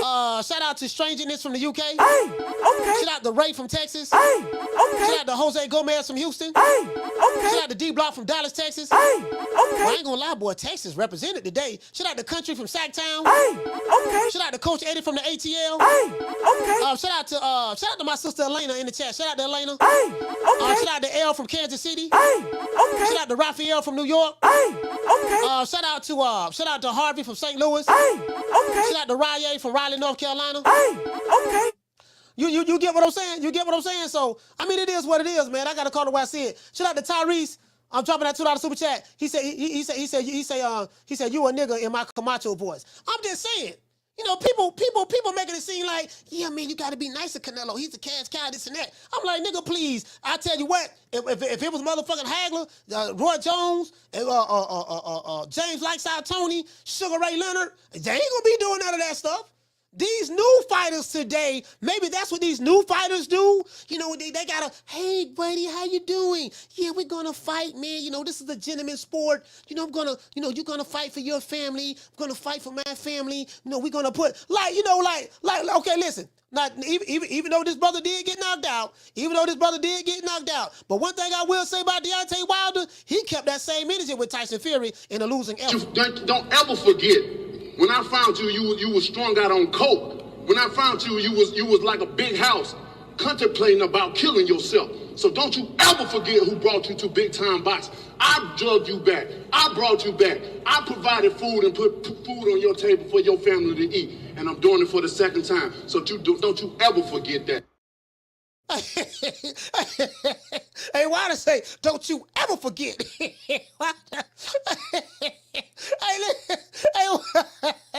why to say, don't you ever forget? You know what I mean? Who brought you back to big time boxing? You know, I brought you back. You get what I'm saying? Now do you retire or do you take one of the toughest fights of your career against a young black African-American stud who's been working his ass off since he was 8 years old? Do my brother put it out on the line then? So if not, then come see me. I want some smoke. I want it all, baby. One thing I say about Errol Spence, Errol Spence say, man, that's cap, man. Man, we gonna have a crawfish boil. It's man down, strap season. Man, Crawford, you ain't fought nobody, man. Man, you ain't fought nobody, man. Man, look, man, you ain't fought nobody, man. You fought Sean Porter. He was on the way out. He was retiring. Kell Brook was already broken up. You know, I broke the other eye. I broke the other eye. You get what I'm saying? He like, Bubba like, man, you know, so wasn't Kell broke up when you broke up? No, man, he wasn't broke up. Wasn't that wrong with Kell Brook? Kell Brook 100%. Yeah, didn't he come down 2 weight divisions, come back down 2 weight divisions with weight drain, and they fought you within 7-8 months? You know what I mean? And y'all didn't give him time to, you know, and he had surgery and everything. Yeah, man, I had the same injury he had. I had the detached retina. I had the same injury, man. Now, you know, I broke the other eye. Doggone Spence, but hey, Errol, like, nigga, I broke the other eye. Like I ain't seeing, like, okay, I saw the energy with Errol. I'm like, I don't see that energy with doggone Jermell Charlo, man. Like, Charlo, man, I don't know, bro. Am I the meanest? Sure enough. Am I the prettiest? Sure enough. Am I the baddest mofo low down around this town? Sure enough. Well, who am I? Sure enough. Who am I? Sure enough. I can't hear you. Sure enough. Shogun of Harlem. That's what I want to see my dog Jermell Charlo. Am I the meanest? Sure enough. Am I the prettiest? Sure enough. Am I the toughest mofo low down around this town? Sure enough. Well, who am I? Jermell Charlo, who am I? Jermell Charlo, I can't hear you. Jermell Charlo, yeah. The Shogun of cinnamon buns. True. You know what I'm saying? That's what I want to hear from my dog Jermell Charlo.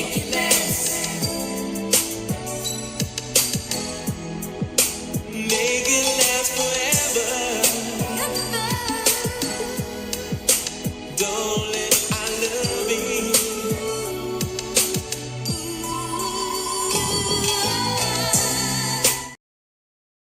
You know, just want to throw that out there for all of the lovers out there, for all of the lovers and the tenderonis. You get what I'm saying? Just want to throw that out there. Make it last forever. You know, we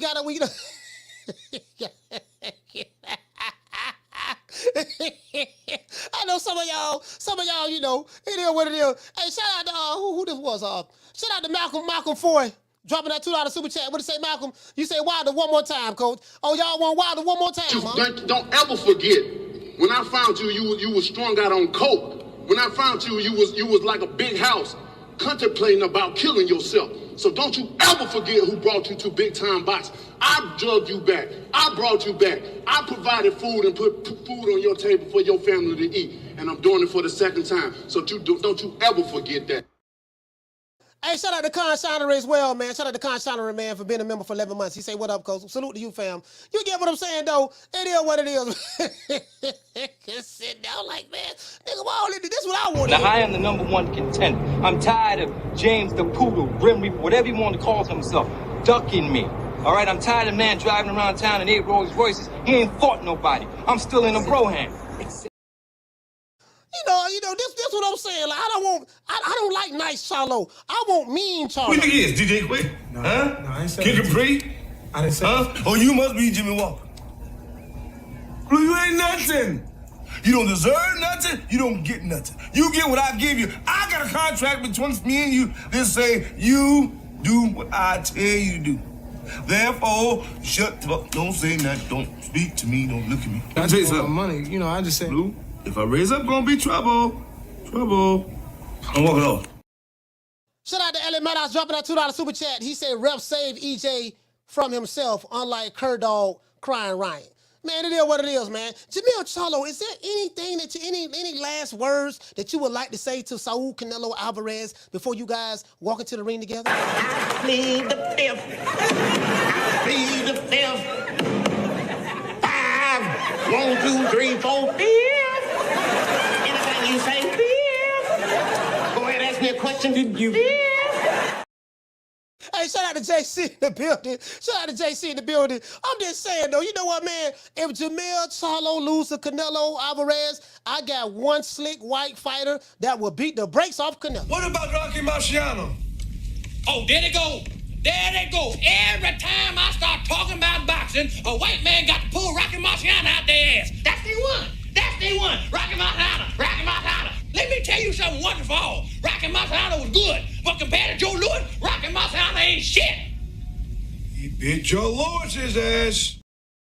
That is true. Shout out to Jamie Rivera. Hey, okay. Shout out to Harvey, man, for dropping that on Cash App. Hey, okay. Shout out to Ruben Allen for dropping the Cash App. Hey, okay. We got to get all of the super chatters out of the way. Shout out to Ellie Maddox. Hey, okay. Shout out to Malcolm Foy. Hey, okay. Shout out to Con Shonery. Hey, okay. Shout out to Tyrese. Hey, okay. Shout out to my sister, Mr. Proper Health. Hey, okay. Shout out to Ellie Maddox. Hey, okay. Shout out to Zepper. Hey, okay. Shout out to Jasper Driver. Hey, okay. Shout out to NHA. Hey, okay. Shout out to last name first. Hey, okay. Shout out to Ebony76. Hey, okay. Shout out to Caesar. Hey, okay. Shout out to Jamal Neezy. Hey, okay. Shout out to Shad1419. Hey, okay.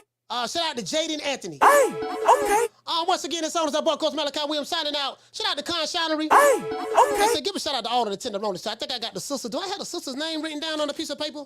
I thought I had the sister's name written down because you know I don't like forgetting the Tenderonis. Lord have mercy, I don't forgot. Oh Lord, I don't threw the paper away. Lord have mercy, I don't threw the paper away. Shame on me for throwing the Tenderoni paper away. All the Tenderonis. Lord have mercy. What was I thinking about?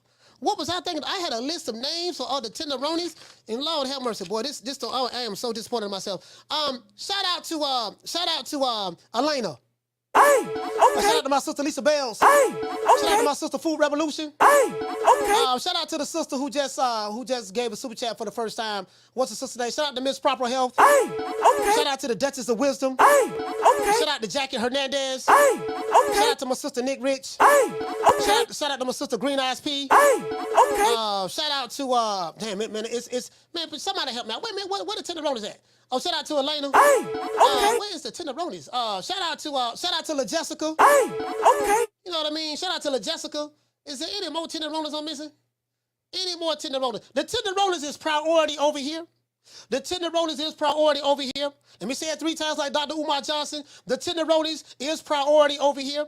So I like to send a shout out to the Tenderonis as well. And also to all the lovely ladies out there, if there's any chance that you are in the revolutionary spirit and you would like to have a real man, you would like to have because right now we do know that the pickings are very slim for women in society today, especially black women and Latino women, but especially black women, because between the brothers being on the down low, being on the DL, going both ways, being a part of the rainbow community, and being in jail and being locked up, and a lot of brothers getting killed, the pickings are very, very slim. So I have a suggestion to a lot of you sisters out there: if you're looking for a strong African Mandingo warrior in Shango shape, you know what I mean? A man that can breathe the revolutionary spirit into the womb of your body. I have one for you. And by the way, ladies, and I'm telling you the God's honest truth.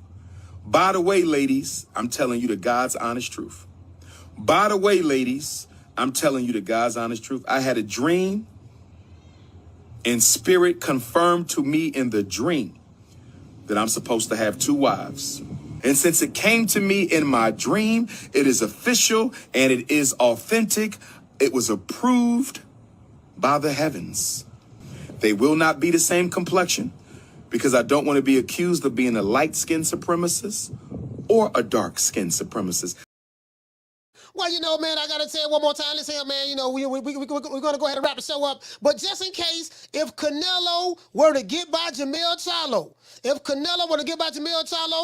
if Jermell Charlo were to get by Canelo, and since Jermell Charlo don't want to fight Crawford, and both of them are saying that they ain't fought nobody, I have two fighters that's more than willing to put hands and foots and paws on Saul Canelo Alvarez and Jermell Charlo. Oh, pussy ass nigga, what's going on, boy? I'm telling you, boy, I'm knock your fuck ass out, boy. Blow for blow, pound for pound, nigga. I got the title, nigga. I'm telling you, boy, finna knock one of you what kind of niggas out. Nigga, I got these hands, nigga. I'm throwing them paws at that nigga, finna knock your ass down again, nigga. Get your ass back up, nigga. Don't run, nigga. I'm telling you, boy, I want all the smoke. Nigga, I'm throwing them paws, nigga. I'm putting them hands on you, nigga. I told you what I'm gonna do to you, nigga. Catch you with the check left hook. Nigga, check left hook, nigga. I told you, boy, pound for pound, nigga. I'm the best. This more action than any Devin Haney fight. Put these paws on you, nigga. I told you, I got your backing up, nigga. I got your backing up. Nigga, watch that check left foot, knock your ass down again, nigga. I'm telling you, boy, it is what it is, nigga. I'm gonna make it do what it do. I'm telling you, boy, we ain't even playing over here, boy. Straight action, they're in the pocket. Now they do have their chin in the air. But outside of that, that's some great fighting right there. True. Hey, shout out to my sister Food Revolution as well. Hey, okay. Hey, that's some good fight right there. Shout out to Ellie Meadows, dropping that $2 super chat. He said, it's Nick Sack. He said, making that Tim's duck block fight. Well, D-Block say he's still training, Alan. So he say he's still training. So we got to wait and see what D-Block says. But before we go, we got to say all praises due to the Most High, the most exalted, the greatest human being on the planet Earth, Mr. Al. Well, you know, I guess I got to be like everybody else and sing Al Heyman. I can quit my job now, baby. 6 figures, baby. You feel me? But a name. Do you have a name? Oh, nah, I ain't got no name, you know. Name them names, man. They know who they is. Name them names, please. The names need to be named. They know who they is. The Mexican monster. Man, let me tell you something. I got to say this before I go, right? It's some sisters, man, that I listen to. They are funny as hell. They from the divestment movement. I forgot this sister name. It's a panel of them, and every time they go live, they got about anywhere between 1,000 to 1,500 people watching their lives. They're from the divestment movement. These sisters are funny as hell. They don't like the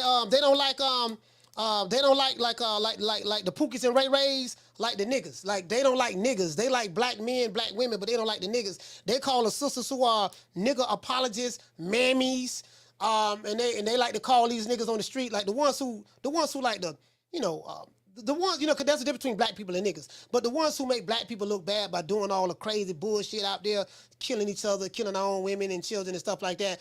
And the divestment movement, they say, yeah, these niggas from Blackistan, they say Blackistan, they say, oh yeah, these niggas from Wakanda. Oh, they got this Wakanda movement going on. Like people like Tariq Nasheed, Dr. Umar Johnson, Professor Black Truth, Jason Black, they don't like these women. Because they say these women hate black men. So you got a movement going on. You have the manosphere is always talking about black women. And then you have the divestment movement always talking about a certain group of black men. So, bro, these women are hilarious. Now, a lot of black men will get upset by listening to what these women say. But it's funny to me. I don't take it personal because I know they're not talking to me. They're talking to those who fit that criteria. But these sisters is funny as hell, man. Y'all sitting there watching the show, hate watching, didn't want to hit the like button. Riley, yeah. Fuck you. Fuck the plane you flew in on. Fuck them shoes. Fuck the socks with the bell on it. Fuck them cheap ass cigars. Fuck your yuck mouth teeth. Fuck your hairpiece. Fuck your chocolate. Fuck Guy Ritchie. Fuck Prince William. Fuck the Queen. This is America. My president is black and my Lambo is blue, nigga. Now get the fuck out my hotel room. And if I see you in the street, I'm slapping the shit out of you. Shout out to Mauricio Juarez. What did you say, fam? You say Charlo is so scared of Bud. It's like Charlo walking into a KKK meeting. I'm just saying, and who's the next big star from Mayweather Promotions? We have a couple of few, young stars coming up, and I don't want to leave any names. Come go fight. Y'all fight each other. I'm busy. Motherfucker, I'm busy. I ain't never seen no man do that. I'm busy. Motherfucker, I'm busy. I'm like, yeah, nigga, that is some kind of like, you get what I'm saying? He probably lean a little bit more on his mother side. Shout out to Gloria Day in the Fabulous Set. Gloria Day and the Set Trips. These niggas don't play. These niggas don't play. We don't play. You ain't heard. They be tripping. We be tripping. So they swerving on. No faking and no snitching. And repping hard for the set. Oh, mamas, it ain't no lie. Because niggas gonna bust. Niggas gonna bust. Man, you know, shout out to the hood. I want to thank the whole hood who came out here. I love y'all. I did this for the hood. Y'all know I beat that boy. It is what it is, man. Once again, this song is our boy, Coach Malachi Williams, signing out. Shout out to everybody in the chat, man. Wizard Girl, L. Harvey, Food Revolution, Elena, Jackie Hernandez, Jackie Hernandez, Bless 365, Lisa Bells, Green Eyes P, La Jessica, just any of the sisters I may have forgotten, the Duchess of Wisdom,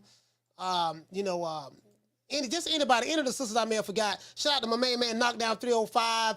Shout out to Miss Proper Health. Shout out to Ahmed. Salute to you, fam. Shout out to Basil. Shout out to Charles Johnson, Ruben Allen, L. Harvey in the building, Swat Jones. Shout out to Swift 718, JC in the building. Shout out to Jamie Rivera.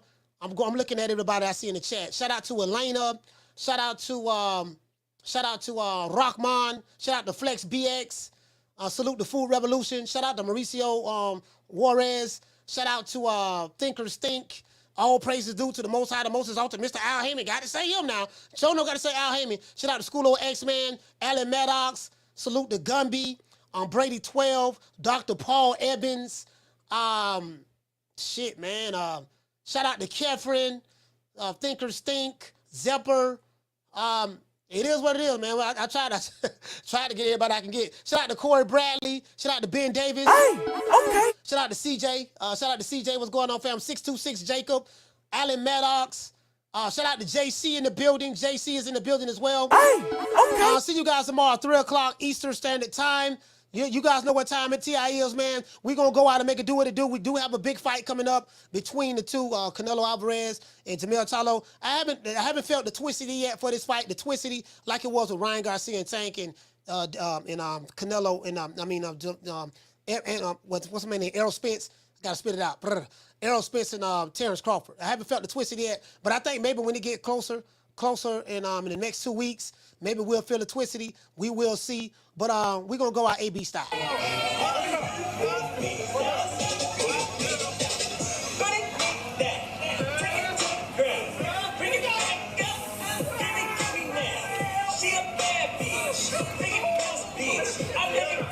Turn around. Yeah.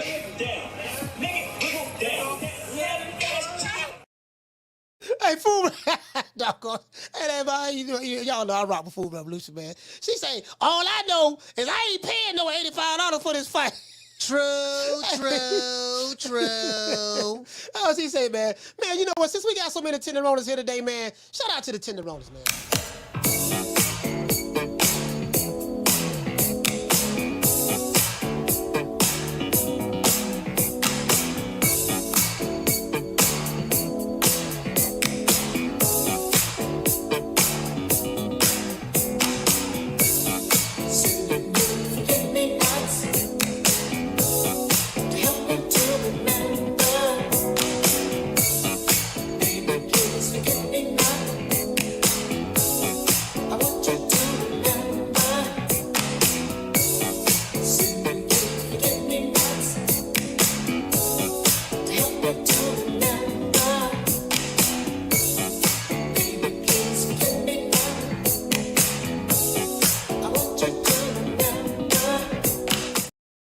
Hey, man, I'll see you guys tomorrow, 3 o'clock Eastern Standard Time. You know my motto, don't meet me there, beat me there. Peace. Also, sign up to my newsletter. That's so anytime I go live, you will get an alert. I didn't send one out today. But please sign up to the newsletter. Anytime I go live, I will send you a text message or send you an email to let you know we're going live. See you guys, man, 3 o'clock Eastern Standard Time. Peace. Man, I'm out of here, bro. Let's go.